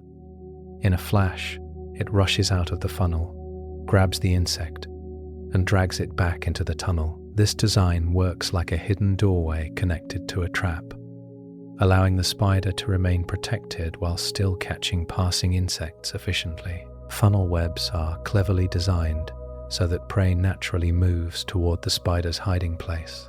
The wide sheet of silk acts like a platform where insects may accidentally wander while walking across grass or plants. When an insect touches the web, its movements create vibrations that travel across the silk surface. Because of the web's shape, these vibrations often guide the spider's attention toward the narrow funnel opening where it waits. The funnel itself leads into a silk-lined tunnel where the spider stays hidden and protected. As soon as the spider senses movement on the sheet, it rushes out of the funnel at high speed, captures the prey, and pulls it back into the retreat. Think of the web like a slide that leads directly to a hidden doorway. The spider stays safely inside the tunnel, while the web outside works as an early warning system for approaching prey. Some spiders construct sheet webs, which are broad, flat layers of silk that stretch across grass, bushes, or low plants. Instead of forming circles like orb webs, these webs look more like a thin silk blanket spread across the surface of vegetation. The sheet itself is usually slightly curved or tilted. Above it, the spider often builds a loose network of threads. These upper threads act like a barrier that knocks flying insects downward. When an insect hits these threads, it falls onto the sheet web below. The spider waits underneath or nearby and quickly senses the vibrations caused by the struggling insect. In seconds, the spider rushes to the location and captures its prey. Some sheet webs can grow surprisingly large, sometimes spanning several feet across bushes or grass patches, creating an effective trap for passing insects. Not all spider webs are neat and symmetrical. Cobweb spiders create messy, tangled webs that look like random strands of silk stretched in different directions. These webs are often found in corners of rooms, under furniture, or in quiet outdoor spaces. At first glance, the web may appear disorganized, almost like a loose cluster of threads. However, this design is actually very effective for trapping insects.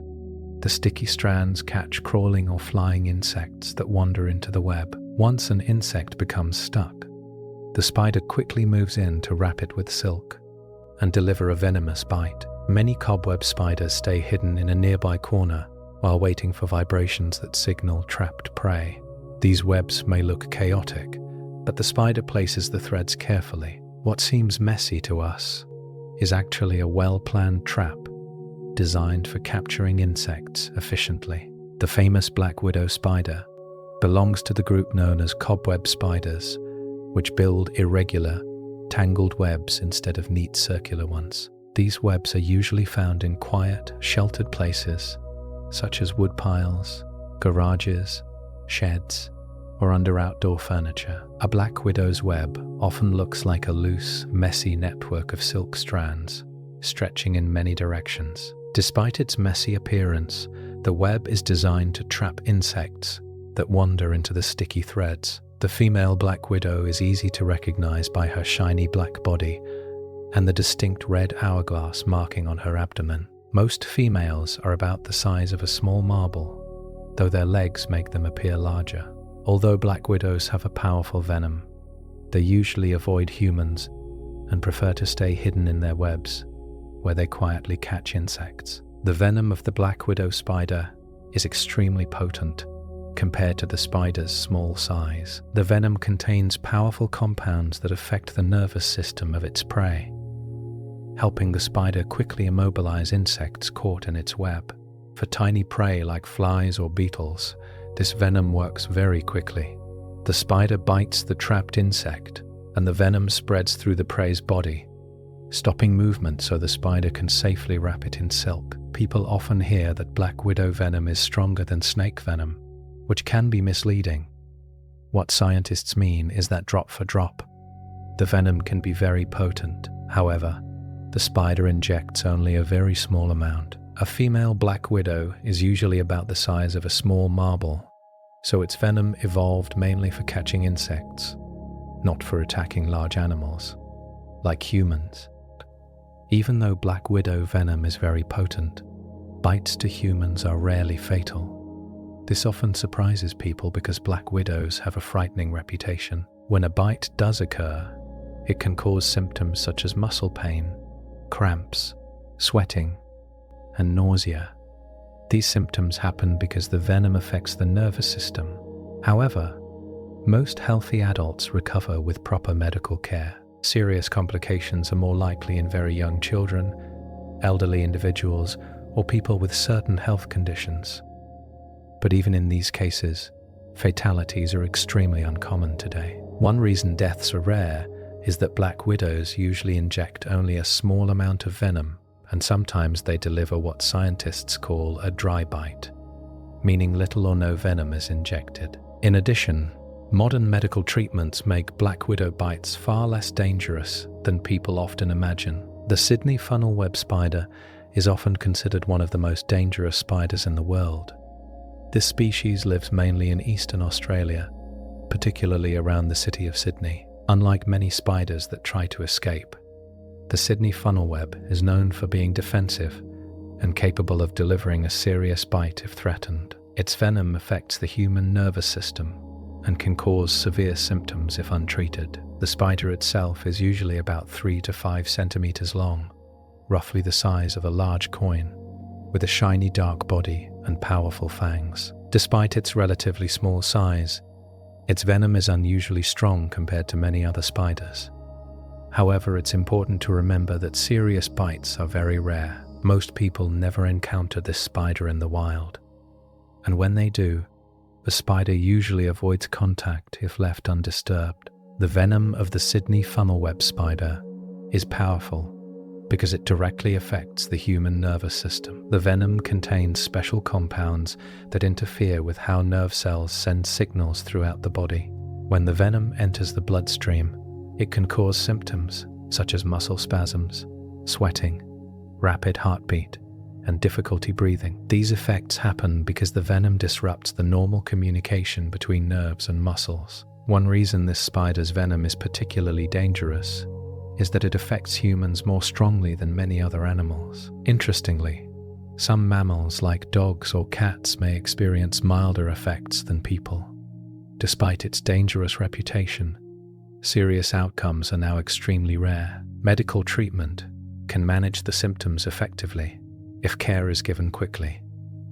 For a spider only about the size of a large coin, its venom demonstrates how powerful certain natural toxins can be. In the past, bites from highly venomous spiders, such as the Sydney funnel web, could be extremely dangerous. However, the development of antivenom has dramatically reduced the number of fatalities. Antivenom is a medical treatment designed to neutralize venom inside the body.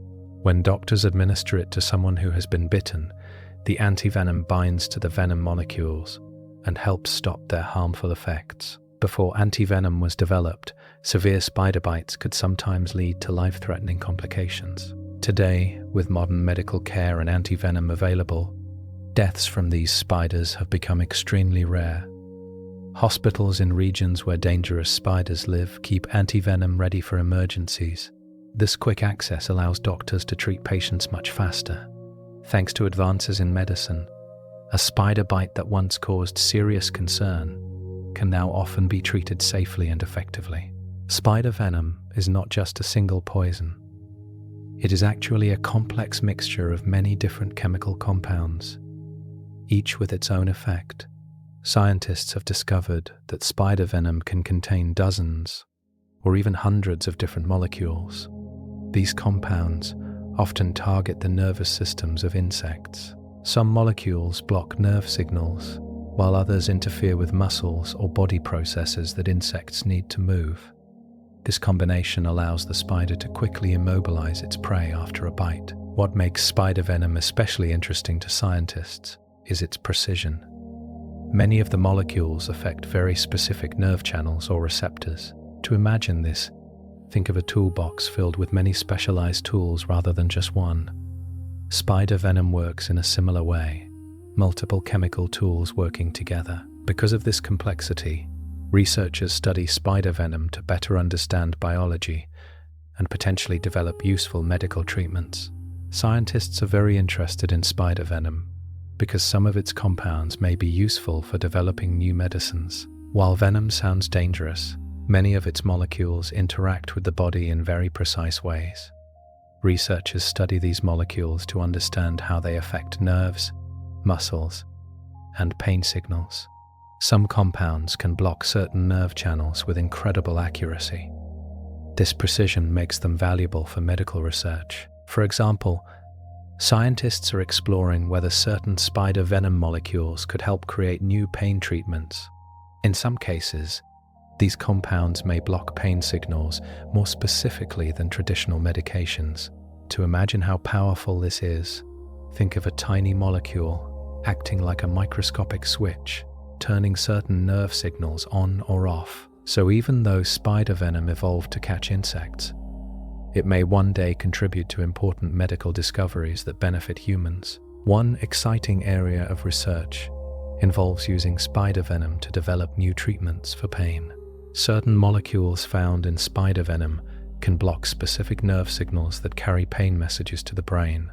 In the human body, pain signals travel through nerves like electrical messages along tiny wires. Some compounds in spider venom can interfere with these signals by targeting particular nerve channels. When these channels are blocked, the pain message cannot travel as easily. What makes this promising is the precision of these venom molecules. Many traditional pain medications affect large areas of the body and can cause side effects. Spider venom compounds may allow scientists to design treatments that target only the exact nerves responsible for pain. Researchers are studying these molecules carefully in laboratories, hoping that one day they could lead to safer and more effective pain medications. One of the most fascinating things about spider venom is how precisely certain molecules affect nerve signals.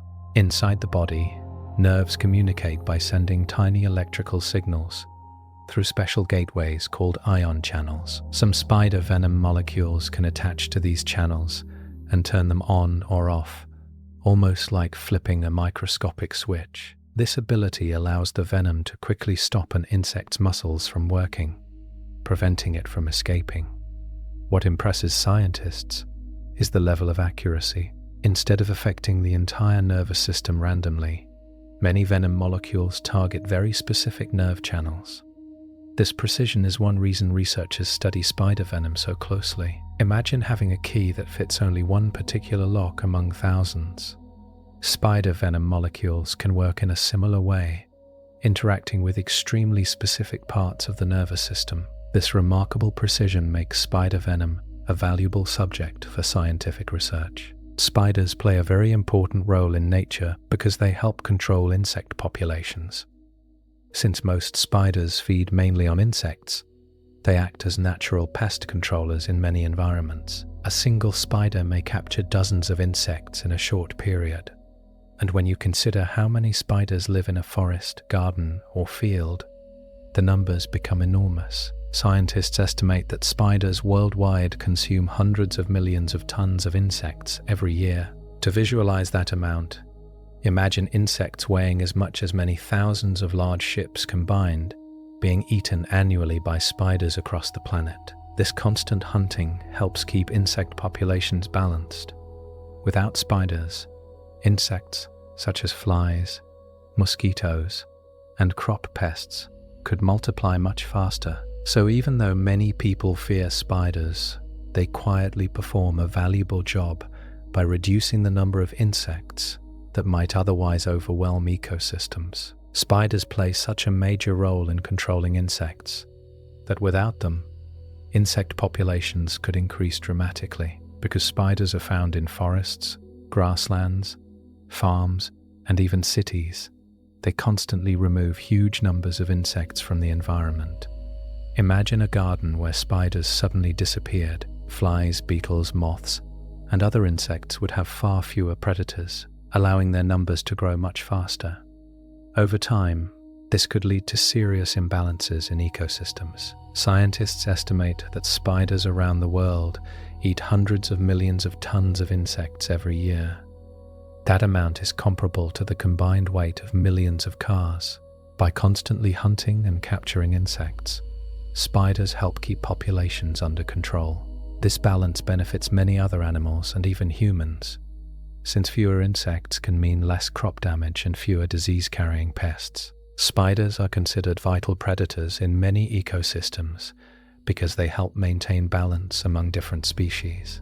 By feeding mainly on insects, they prevent certain populations from growing too large and overwhelming their environment. In forests, fields, and gardens, spiders act as natural population regulators. When insects become abundant, spiders often thrive and increase their hunting activity. This naturally reduces insect numbers and keeps ecosystems from becoming overcrowded with pests. Think of spiders as part of nature's automatic control system. Just as wolves help control deer populations in some regions, spiders help control insects on a much smaller scale. Because spiders live in so many places, from grassy fields to tree canopies, this balancing effect happens almost everywhere. Even though they are small and often unnoticed, spiders play a powerful ecological role that helps keep natural environments stable. Spiders are very helpful in agriculture because they naturally reduce the number of insects that damage crops. Many of the insects spiders eat, such as beetles, caterpillars, flies, and aphids, are known pests that feed on plants. In farms and gardens, spiders quietly hunt these insects every day. A single spider may catch several pests in a short time, and when hundreds or thousands of spiders live in a field, their combined effect becomes powerful. Think of them as tiny natural pest control workers spread throughout the crops. Unlike chemical pesticides, spiders hunt continuously and do not harm the plants themselves. Farmers and scientists often recognize spiders as beneficial animals because they help maintain healthier crops. Their constant hunting reduces the need for heavy pesticide use and supports a more balanced environment where plants, insects, and predators can coexist more naturally. While most spiders live alone, a few species actually build communal webs where many individuals live together. Instead of each spider constructing its own web, these spiders cooperate by expanding and maintaining a large shared structure. A communal web can stretch across bushes, tree branches, or other vegetation. Within this silk network, multiple spiders live side by side, each helping maintain parts of the web. When insects become trapped, several spiders may approach the prey and share the captured food. This behavior is unusual because spiders are normally solitary hunters. In many species, spiders even compete with or eat each other. But communal spiders have developed ways to tolerate living close together. Some communal webs can contain dozens or even hundreds of spiders, creating what looks like a giant silk community. It's almost like a small neighborhood built entirely from spider silk. In certain spider species, communal webs can become enormous colonies containing thousands of individuals. Instead of a few spiders sharing space, these colonies can grow into massive groups, working together in one giant silk structure. The web may stretch across entire trees, bushes, or sections of forest, creating a large network of silk threads. Within this web, thousands of spiders live side by side, cooperating to maintain the structure and capture prey. When insects fly into the web, the vibrations alert many spiders at once. Several individuals may rush towards the trapped insect and feed together, sharing the meal. To imagine the scale, picture a tree wrapped in layers of silk, with hundreds or even thousands of small spiders moving across it. While most spider species prefer to live alone, these social spiders show that cooperation can sometimes be a successful survival strategy. In species that live in large colonies, spiders sometimes cooperate when hunting prey. When an insect becomes trapped in their communal web, Several spiders may rush toward it at the same time instead of one spider handling the capture alone. Working together can be a big advantage. A single spider might struggle to control a large insect, but a group of spiders can quickly overwhelm the prey by wrapping it in silk from multiple directions. Imagine several tiny hunters surrounding an insect and covering it with silk threads until it can no longer move. Once the prey is secured, the spiders may share the meal. This cooperative hunting allows social spiders to catch larger prey than a single spider could normally manage. Although most spider species live alone, these social groups show that cooperation can sometimes help spiders survive and obtain more food. In certain social spider species, communal webs can grow so large that they cover entire trees. These webs are not small traps like typical spider webs. Instead, they form massive networks of silk, stretching across branches, leaves, and surrounding vegetation. Over time, hundreds or even thousands of spiders continue adding silk to the structure. The web becomes thicker and wider, sometimes spreading across an area larger than a small room. Within this giant web, spiders live, hunt, and reproduce together. When flying insects hit the web, vibrations spread across the silk network and alert many spiders at once. Several spiders may rush in to capture and share the prey. From a distance, a tree covered in one of these webs can look like it has been wrapped in a giant white blanket, showing just how extensive these communal structures can become. Sometimes enormous spider colonies appear after major floods or heavy rainfall. When rising water floods the ground, many spiders escape by climbing onto trees, bushes, fences, or buildings to avoid drowning. As thousands of spiders gather in these higher areas, they begin spinning silk around the vegetation. Because so many spiders are working in the same place, the silk quickly spreads across branches and plants. In some cases, entire patches of land become covered with thick layers of spider webs. From a distance, it can look like the landscape has been draped in white fabric. This phenomenon is not because spiders are invading suddenly. Instead, it happens because floodwaters force large numbers of spiders into the same safe areas at the same time. Once the water recedes, the spiders eventually disperse, and the massive web structures slowly disappear. In rare situations, spider silk can spread so widely that entire landscapes appear covered in webbing. This usually happens when huge numbers of spiders gather in one area, often after floods, or when large groups of spiderlings disperse at the same time. As thousands of spiders release silk threads and build webs, the strands begin to overlap and layer on top of each other. Soon, fields, bushes, and fences can become coated in a thin white blanket of silk. In some documented cases, the webbing has stretched across areas as large as several football fields. From a distance, the ground can look as if it has been covered in frost or snow. Even though the sight can seem mysterious or unsettling, it's simply the result of many spiders building webs in the same place at once. Eventually, wind, rain, and time break the silk apart. There have been several occasions around the world where large areas suddenly became covered with spider webs, surprising local communities and observers. These events often happen when huge numbers of spiders gather in one location and produce silk at the same time.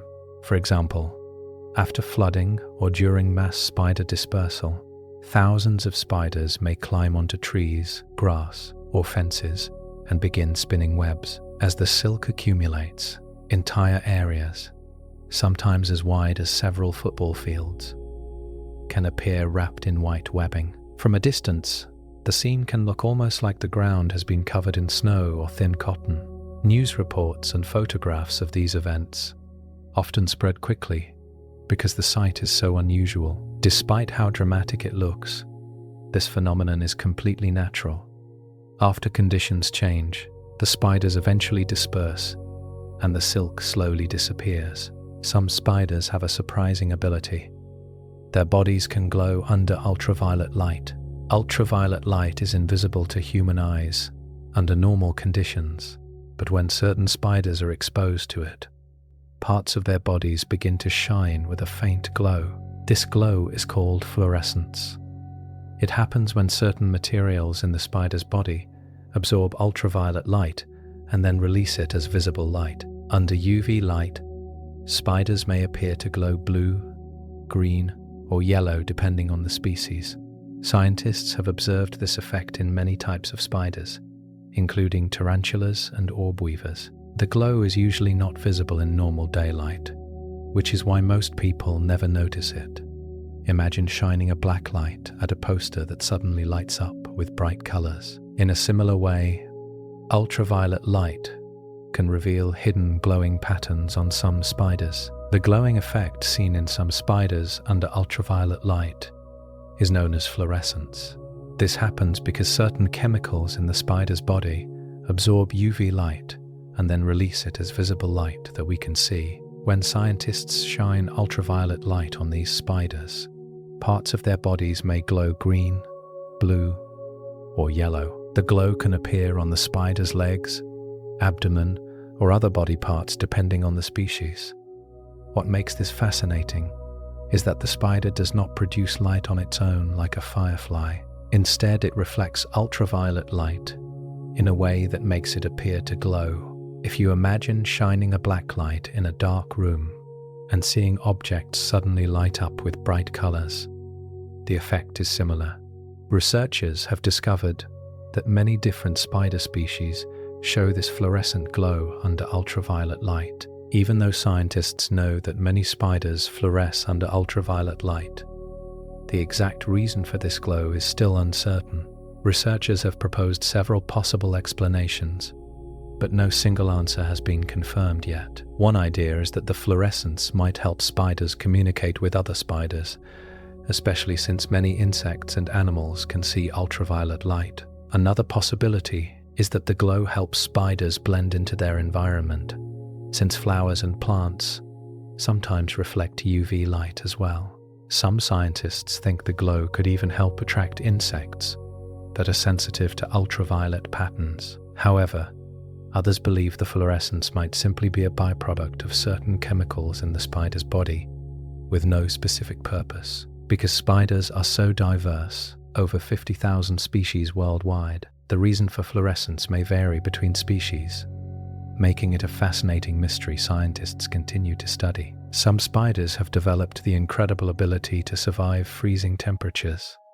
In cold regions, certain species can endure conditions that would normally be deadly for most small animals. When temperatures drop below freezing, these spiders produce special chemicals in their bodies that act like natural antifreeze. These substances help protect their cells from damage caused by ice forming inside their tissues. Instead of freezing solid, the spider's body fluids remain partially protected, allowing the spider to survive the cold period. When temperatures rise again, the spider becomes active once more. This adaptation is especially useful in places where winter temperatures can fall well below the freezing point of water. Imagine a creature only the size of a small coin surviving outdoors through freezing winter nights. For such a small animal, this ability to tolerate extreme cold is a remarkable survival strategy. Some spiders live in the Arctic, one of the coldest environments on Earth. Despite freezing temperatures and long winters, certain species remain active and continue hunting during the short Arctic summer. One well-known example is the Arctic wolf spider. These spiders live in regions where temperatures can drop far below freezing for most of the year. During the warmer months, when snow melts and insects appear, the spiders quickly begin hunting and reproducing. Because the Arctic summer is very short, these spiders must grow and develop within a limited time. Some individuals can survive multiple winters, living several years in an environment where many animals struggle to survive. To imagine their challenge, think about living in a place where the ground may stay frozen for much of the year, yet these spiders still manage to hunt, reproduce, and survive in one of Earth's harshest climates. One of the most remarkable silk producers in the spider world is Darwin's bark spider.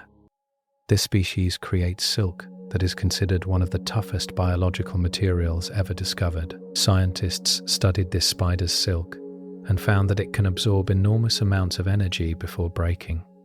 In simple terms, the silk is not only strong, but also extremely tough and flexible. Compared by weight, it can outperform many synthetic materials made by humans.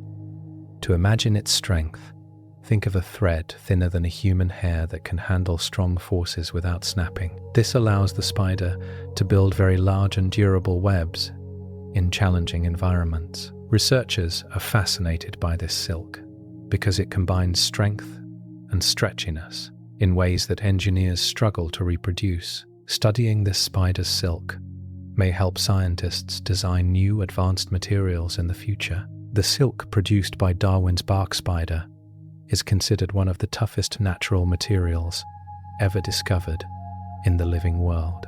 Scientists measure toughness by how much energy a material can absorb before breaking, and this spider's silk performs incredibly well. Tests have shown that this silk can be more than 10 times tougher than Kevlar, the synthetic material often used in bulletproof vests. That means the silk can stretch and absorb huge amounts of force without snapping. To picture how impressive this is, imagine a thread thinner than a human hair stopping the impact of a fast-moving insect. In midair, the silk stretches like a flexible cord, absorbing the force of the collision. This extraordinary toughness allows Darwin's bark spiders to build enormous webs across rivers and open spaces where strong winds and flying insects constantly strike the silk. Darwin's bark spiders are famous for building huge webs that stretch across rivers and streams. Instead of attaching their webs between nearby branches, like most spiders, these spiders send long silk threads across open water. The spider releases silk into the wind, allowing the thread to drift across the river until it catches onto vegetation or rocks on the opposite side. Once the thread attaches, the spider strengthens it by adding more silk and begins constructing the rest of the web. These webs can span impressive distances, sometimes stretching farther than the length of a large bus.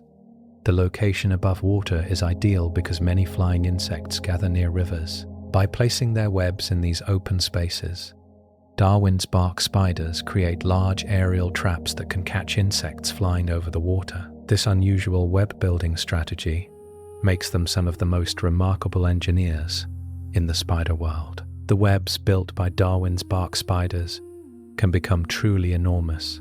Some of these webs have been measured stretching over 25 meters across rivers, which is about 82 feet. To picture that distance, imagine a spider web reaching longer than a school bus, or spanning the width of a small swimming pool. For a creature only a few centimeters long, building a structure that large is an incredible achievement. The spider first creates a strong bridge line across the water, using its silk. Once this line is secured, it builds the rest of the web suspended in the open air above the river. These giant webs are placed in perfect hunting locations, where many flying insects travel along the water. The size of the web increases the chances that insects will collide with the silk. This makes Darwin's bark spider one of the most impressive web builders on Earth. The enormous webs built by Darwin's bark spiders are perfectly positioned to capture insects flying over rivers and streams. Many insects gather near water because they breed there or use it as a navigation guide. By stretching their webs across open water, these spiders place their traps directly in the path of insects, such as flies, mayflies, and other flying species. When these insects fly across the river, they often collide with the nearly invisible silk threads. Once an insect hits the web, the strong silk stretches and holds it in place. The spider quickly detects the vibrations and moves across the web to capture the prey. Because these webs can span distances longer than a school bus, they intercept insects traveling across large open spaces. This clever placement turns the river itself into a natural insect highway, allowing the spider's giant web to function as a highly effective aerial trap. Some spiders use a very unusual hunting tool known as a bolus.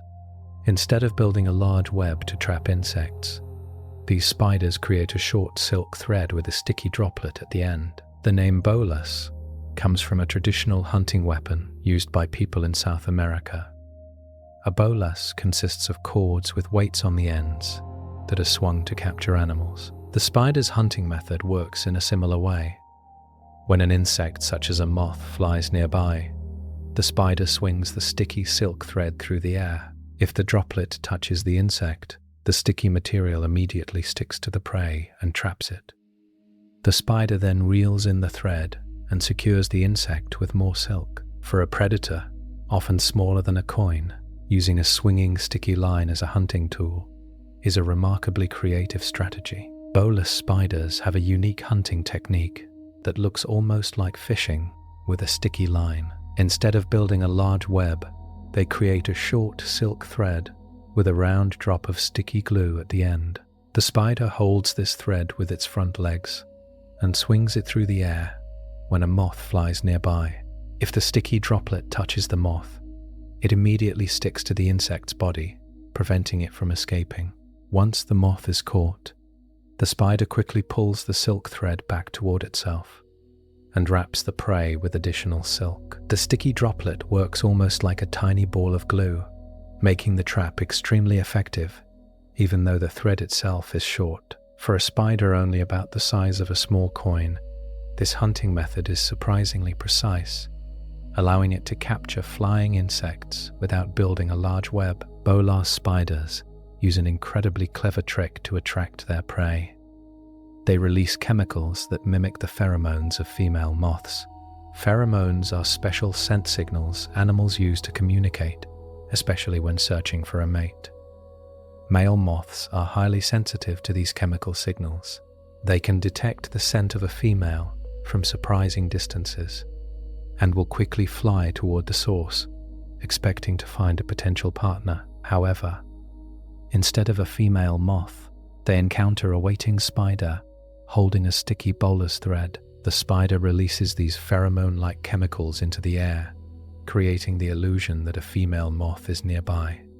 You can imagine it like setting up a perfectly convincing scent trap. The male moth follows the scent, unaware that it is flying directly toward a predator. This remarkable strategy allows the spider to lure prey without building a traditional web. Because bolus spiders mimic the scent of female moths, male moths are often tricked into flying directly toward the spider. Male moths rely heavily on their sense of smell when searching for a mate. Their antennae are extremely sensitive and can detect pheromones from impressive distances. When the spider releases chemicals that copy the scent of a female moth, the male moth follows the signal through the air. From the moth's perspective, it seems like it is approaching a potential mate, but instead of finding another moth, it flies close to a waiting spider holding a sticky bolus thread. As soon as the moth comes within range, the spider swings the sticky droplet and captures it. This clever trick works because the spider exploits the moth's natural instincts. What the moth believes is a romantic encounter is actually a carefully designed hunting trap. Once the male moth flies close enough, the bolus spider quickly swings its sticky silk thread toward the insect. At the end of this thread is a droplet of extremely sticky glue produced by the spider. If the droplet touches the moth's wings or body, it sticks immediately. The moth becomes attached to the silk line and can no longer fly away. The spider then reels in the thread, pulling the trapped insect closer. Once the moth is within reach, the spider bites it and injects venom to immobilize it. After that, the spider wraps the prey in silk and prepares to feed. The entire capture can happen in just a few seconds. Imagine a tiny hunter swinging a glue-covered lasso to catch an insect in midair. This precise and unusual hunting method makes bolus spiders some of the most creative predators in the spider world. Many spiders can walk across ceilings and smooth walls, thanks to millions of microscopic hairs on their feet. These hairs are extremely small, far thinner than a human hair, and cover the tips of the spider's legs. Each hair splits into even smaller structures that increase the amount of contact with the surface. This allows the spider's feet to grip surfaces that might feel perfectly smooth to us, such as glass or painted walls. Because spiders are very lightweight, often weighing less than a small paperclip, these tiny contact points provide enough grip to support their bodies. That's why spiders can walk upside down on ceilings without falling. Imagine wearing shoes covered with millions of tiny hooks or fibers that cling to surfaces. In a similar way, these microscopic hairs give spiders the ability to climb and move across surfaces that would be impossible for many other animals. The microscopic hairs on a spider's feet allow it to cling to surfaces through a force called molecular adhesion. This happens at an extremely tiny scale, where molecules from the spider's foot hairs interact with molecules on the surface it touches. Each hair splits into thousands of even smaller tips, creating millions of contact points with the surface. These contact points generate weak forces known as van der Waals forces. Individually, each force is tiny, but when millions act together, they create enough grip to hold the spider in place. Because spiders are very light, often weighing only a fraction of a paperclip, these microscopic forces are strong enough to support them. Imagine touching a surface with millions of tiny sticky pads at once. The combined effect creates surprising grip. This natural adhesion system allows spiders to walk across smooth glass ceilings and other surfaces without slipping. Because of molecular adhesion, spiders can cling to surfaces that feel completely smooth to humans. Materials like glass, polished metal, or painted walls may seem impossible to grip, yet spiders walk across them with ease. The microscopic hairs on their feet create millions of tiny contact points with the surface. At each of these points, weak molecular forces form between the spider's foot and the surface material. When combined, these forces create enough grip to hold the spider's body weight. Since spiders are very light, often weighing less than a small paperclip, this microscopic adhesion works extremely well. The spider can also release this grip quickly by changing the angle of its legs. This allows it to move easily while still staying attached. It's somewhat like having millions of microscopic suction cups or sticky pads under each foot, allowing spiders to walk across ceilings without falling. Many spiders are surprisingly good at surviving long periods without food. Because they are cold-blooded animals, their bodies use energy much more slowly than warm-blooded animals like humans or birds. When food is scarce, a spider can slow down its metabolism and conserve energy. Instead of moving around frequently, it may remain still in its web or hiding place, waiting patiently for prey to appear. Some spiders are able to survive weeks or even months without eating, depending on the species and environmental conditions. During this time, they rely on stored energy in their bodies. Imagine going several months without a full meal while still staying alive. That's roughly the level of endurance some spiders can manage. This ability is very useful in nature because insects are not always available, especially during cold seasons or dry periods. Certain spider species can go several months between meals, especially when prey is scarce. This ability comes from their slow metabolism and efficient use of energy. Because spiders are cold-blooded, their bodies do not need constant fuel to maintain body heat like mammals do. After catching and eating a large insect, a spider may store enough energy to survive for a long time. During periods without food, the spider often stays still and reduces its activity, conserving energy while waiting for the next opportunity to hunt. Some larger spiders, such as tarantulas, are especially good at this. Under certain conditions, they can survive many months without eating. To imagine this, think about skipping meals for weeks or even months, something humans could never do safely. For spiders, however, this endurance helps them survive in environments where food may appear unpredictably. Some spiders are surprisingly fast runners. The fastest species can move at speeds of nearly 2 feet per second, which may not sound impressive at first. But when you consider the spider's tiny body size that speed becomes remarkable. For a spider only a few centimeters long, running 2 feet in 1 second is like a human sprinting across a large room in a blink. Relative to their body length, many spiders are extremely quick. This speed is especially useful for spiders that hunt without webs. Instead of waiting for prey to come to them, these spiders chase insects across the ground, rocks, or leaves. Their 8 legs allow them to change direction rapidly and maintain balance while moving quickly.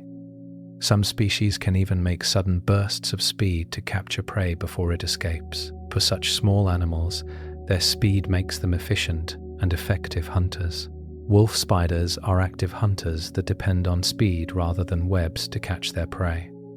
Instead of building silk traps, these spiders move across the ground, searching for insects to capture. When a wolf spider detects movement, it quickly runs toward the insect and grabs it with its strong legs. Some wolf spiders can sprint surprisingly fast for their size, allowing them to chase down prey before it escapes. Most wolf spiders live in places like grasslands, forests, or gardens, where there are plenty of insects moving along the ground. Their dark colors often help them blend into soil or leaf litter while they hunt. A typical wolf spider may be about the size of a coin, but its speed and agility make it an effective predator.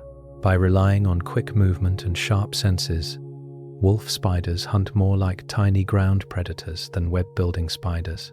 Jumping spiders are known for hunting in a way that looks surprisingly similar to how cats stalk their prey. Instead of using webs, these spiders rely on careful movement, sharp eyesight, and precise jumps. When a jumping spider spots an insect, it slowly creeps closer, while keeping its eyes fixed on the target. It may pause several times, adjusting its position and distance before making its move. This careful approach helps the spider get within the perfect range for a jump.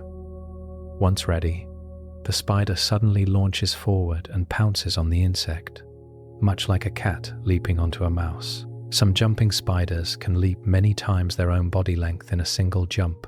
Even though many are only about the size of a small fingernail, their hunting style makes them some of the most skillful predators among spiders. Some jumping spiders are able to recognize different kinds of prey and adjust their behavior accordingly. Instead of attacking every insect in the same way, these spiders can identify certain prey types and respond differently. For example, researchers have observed jumping spiders that specialize in hunting mosquitoes or other specific insects. When they see a particular prey species, they may approach more carefully or choose a different angle for the attack. Their excellent eyesight allows them to notice details about the insect's shape and movement. Because jumping spiders have large forward-facing eyes, they can often study their prey before deciding how to act.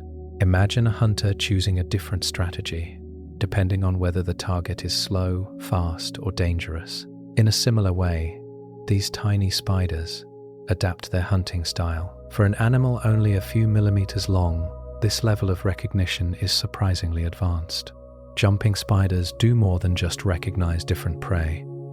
They can also change their hunting strategy, depending on what they are targeting. This flexible behavior helps them capture insects that move or behave in different ways.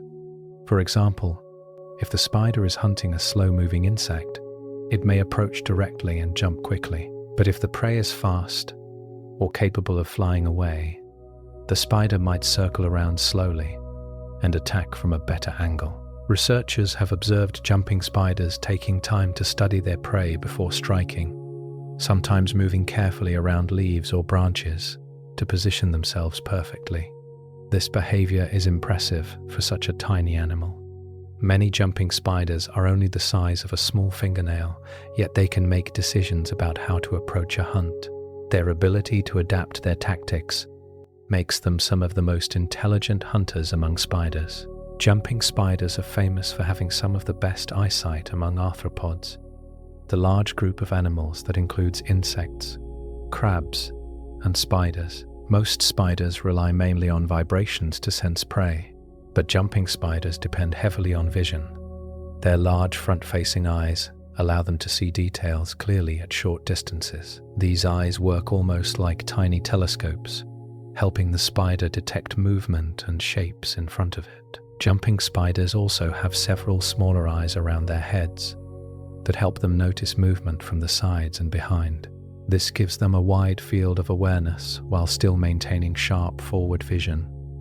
Many jumping spiders are only a few millimeters long, yet they can spot insects several body lengths away. This excellent eyesight allows them to stalk prey carefully and time their jumps with remarkable accuracy. Jumping spiders have a special advantage when hunting. Their forward-facing eyes give them depth perception. Depth perception allows an animal to judge how far away something is, which is extremely important when making precise jumps. These spiders have large front eyes that face forward, similar to the eye placement seen in animals like cats or owls. This arrangement allows the spider to compare slightly different views from each eye and calculate distance. Imagine trying to jump across a gap without knowing how far away the landing spot is. It would be very difficult. Jumping spiders solve this problem by using their vision to measure distance before they leap. Because some jumps can reach many times the spider's body length, accurate depth perception is essential. This ability allows the spider to aim carefully and land exactly where it intends when capturing prey. Scientists have discovered that some jumping spiders can learn from experience, which is quite impressive for such tiny animals. Instead of relying only on instinct, these spiders can adjust their behavior based on past outcomes. In experiments, researchers observed jumping spiders trying different paths to reach prey. When one path failed, the spider sometimes changed its approach the next time, choosing a more successful route.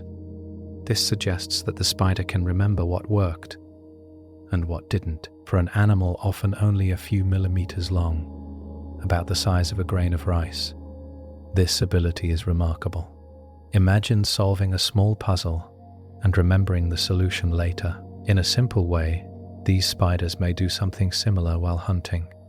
Their ability to learn helps them adapt to complex environments, where prey may hide behind leaves, branches, or other obstacles. Researchers have observed behavior in some spiders that looks very similar to problem solving. In certain experiments, spiders were placed in situations where prey was visible, but not directly reachable. Instead of giving up, the spiders sometimes explored different routes to reach their target. For example, a spider might see prey across a small gap, but realize it cannot jump directly. In some cases, the spider climbs down, walks along another path, and approaches the prey from a different angle. This shows that the spider can plan movements rather than acting purely on instinct, considering that many jumping spiders are only a few millimeters long. This ability is remarkable. Imagine solving a simple maze to reach food. In a similar way, some spiders appear capable of figuring out alternative paths when the direct route does not work. Some spiders create decoy shapes in their webs that look like the spider itself. These structures are made from bits of silk, plant debris, or the remains of captured insects. At first glance, the decoy can resemble the spider's body. Predators, such as birds or wasps, may mistake this object for the real spider and attack it instead. While the predator focuses on the decoy, the actual spider usually hides nearby or stays still in another part of the web. This clever trick helps protect the spider from becoming prey. Imagine setting up a dummy target that distracts attackers, while the real target stays hidden. In a similar way, the spider's decoy works as a protective illusion for a creature often only a few centimeters long. Building a fake version of itself shows just how creative spider survival strategies can be. The decoy shapes that some spiders place in their webs are designed to confuse predators, such as birds or wasps. These predators often rely heavily on sight when hunting, so they aim for what appears to be the spider's body. However, the decoy is usually made from small bits of debris, silk, or leftover insect parts, carefully arranged to resemble the spider. When a predator attacks the decoy, the real spider remains safely hidden nearby. During that moment of confusion, the spider may stay still or quickly drop away on a silk thread to escape. This simple trick can save the spider's life. Think of it like setting up a fake mannequin to distract someone, while the real person hides out of sight. For such a small animal, often only the size of a coin, building a visual trick like this shows how clever spider survival strategies can be. Some spiders add unusual zigzag decorations to their webs. These bright silk patterns stand out from the rest of the web and often form shapes that look like lines, crosses, or zigzag bands running through the center. These decorations are most commonly made by certain orb-weaving spiders. The spider carefully spins extra silk threads in the pattern after building the main web structure. To human eyes, these zigzag lines can look almost like small white ribbons woven into the web. In some cases, the pattern may stretch several inches across the center of the web. Scientists call these decorations stabilimenta, and they are one of the most distinctive features seen in some spider webs. Although the patterns are clearly visible, the exact reason spiders create them has puzzled researchers for many years. These striking web decorations remain one of the interesting mysteries of spider behavior. The zigzag patterns that some spiders add to their webs have a special name: stabilimenta. Scientists use this term to describe the bright silk decorations that appear in the center of certain orb weaver webs. Stabilimenta can take several shapes. Some look like straight vertical lines, others form crosses or zigzag bands, and some appear as a series of connected silk patches. These patterns are usually made with thicker, brighter silk that stands out clearly against the rest of the web. Many orb-weaving spiders build webs that are about 1 to 3 feet wide, and the stabilimentum often runs through the middle where the spider sits. Because these decorations are so noticeable, they have fascinated scientists for decades. Researchers study stabilimenta carefully because they may serve important purposes related to hunting, protection, or communication. Even today, these strange silk patterns remain one of the most recognizable features of certain spider webs. Even though stabilimenta have been studied for many years, scientists still debate their exact purpose. These zigzag decorations are clearly visible in some spider webs, yet researchers are not completely certain why spiders build them. One idea is that the bright pattern might help attract insects. Some insects are drawn to reflective or unusual patterns, which could lead them directly into the web. Another possibility is that the stabilimentum acts as a warning sign for larger animals, such as birds. The visible pattern might make the web easier to see, preventing birds from flying through it and destroying the spider's trap. Some scientists also think the decoration might camouflage the spider itself, making it harder for predators to spot. Because different spider species build stabilimenta in different ways, the true reason may vary. This makes stabilimenta one of the ongoing mysteries in spider research.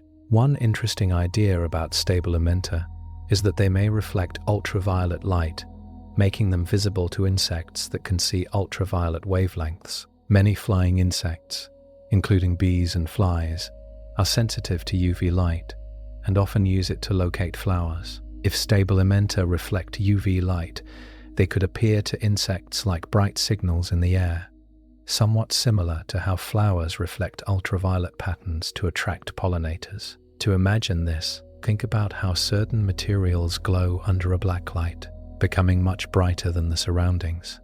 In a similar way, stabilimenta might stand out strongly in the visual world of insects. If insects mistake the UV reflecting pattern for something attractive, they may fly closer and accidentally collide with the web. Although this idea is still being studied, it shows how spider webs may use visual tricks to improve their chances of catching prey. Some scientists believe the ultraviolet reflections from stabilimenta may actually attract insects toward the spider's web. Many insects rely on ultraviolet light when searching for food, because flowers often display UV patterns that guide pollinators to nectar. If a spider web contains a stable momentum that reflects ultraviolet light, an insect might mistake the pattern for a flower-like signal. As the insect flies closer to investigate, it may suddenly collide with the nearly invisible silk threads of the web. To understand the effect, imagine a bright sign glowing in the dark that draws attention from far away. In the insect's visual world, the stabilimentum might act like a glowing beacon. Although scientists are still studying this idea, it suggests spiders may use ultraviolet reflections as a clever trick to increase the chances of insects flying directly into their webs. Spider webs are delicate structures, and wind, rain, or struggling insects can easily damage parts of the web. Instead of abandoning the web immediately, many spiders are able to repair the damaged sections. When a strand breaks, the spider carefully examines the area and replaces the missing silk. It may reconnect broken lines or spin new threads to restore the web's shape and strength. This repair process allows the web to continue functioning as an effective trap. Some spiders can fix small sections of their webs within minutes, especially if the damage is minor. This saves energy because building a completely new web requires more silk and effort. You can think of it like repairing a torn fishing net, rather than making a new one every time it breaks. By maintaining their webs, spiders keep their hunting tools ready for the next insect that flies by. Many orb-weaving spiders follow a surprising daily routine. They rebuild their webs every night. Instead of keeping the same web for days or weeks, these spiders often take down the old web and construct a fresh one after sunset. There are several reasons for this behavior. Over time, webs collect dust, pollen, and damage from trapped insects or wind. A worn web becomes less sticky and less effective at catching prey. By rebuilding the web, the spider creates a clean and fully functional trap.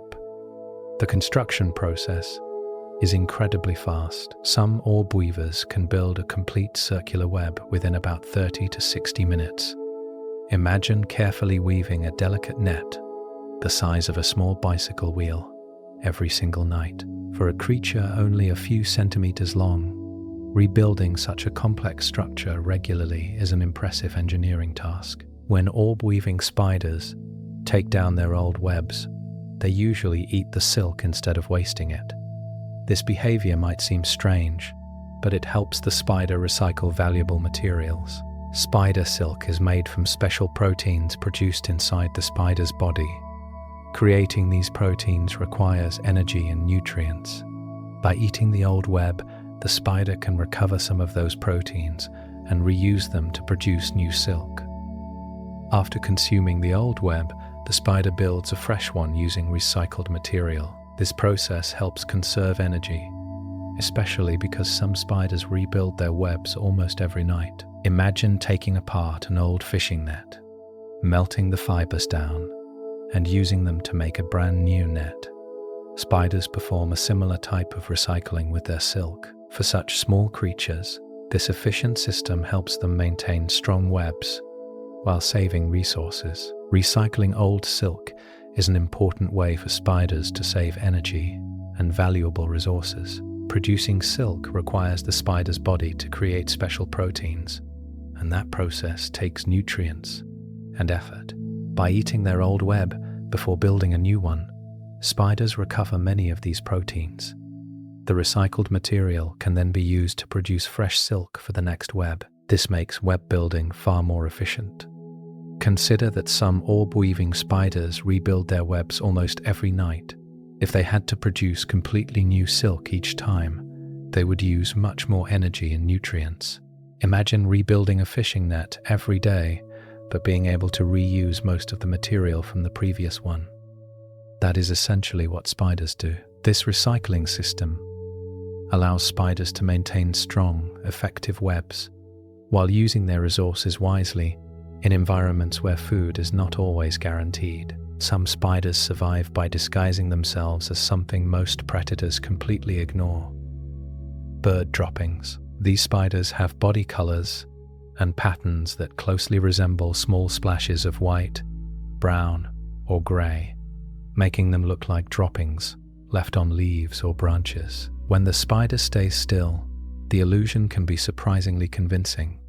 Birds and other predators often overlook it because they do not consider droppings to be food. This simple disguise helps the spider avoid being noticed. To make the trick even more effective, some of these spiders hold their legs close to their bodies, forming a small round shape similar to the appearance of bird droppings. Imagine looking at a leaf and seeing what appears to be a tiny white spot that seems completely uninteresting. In reality, that spot could be a spider quietly hiding in plain sight. In addition to mimicking bird droppings, some spiders disguise themselves as twigs, thorns, or small plant parts. Their bodies are shaped and colored in ways that blend perfectly with branches and stems.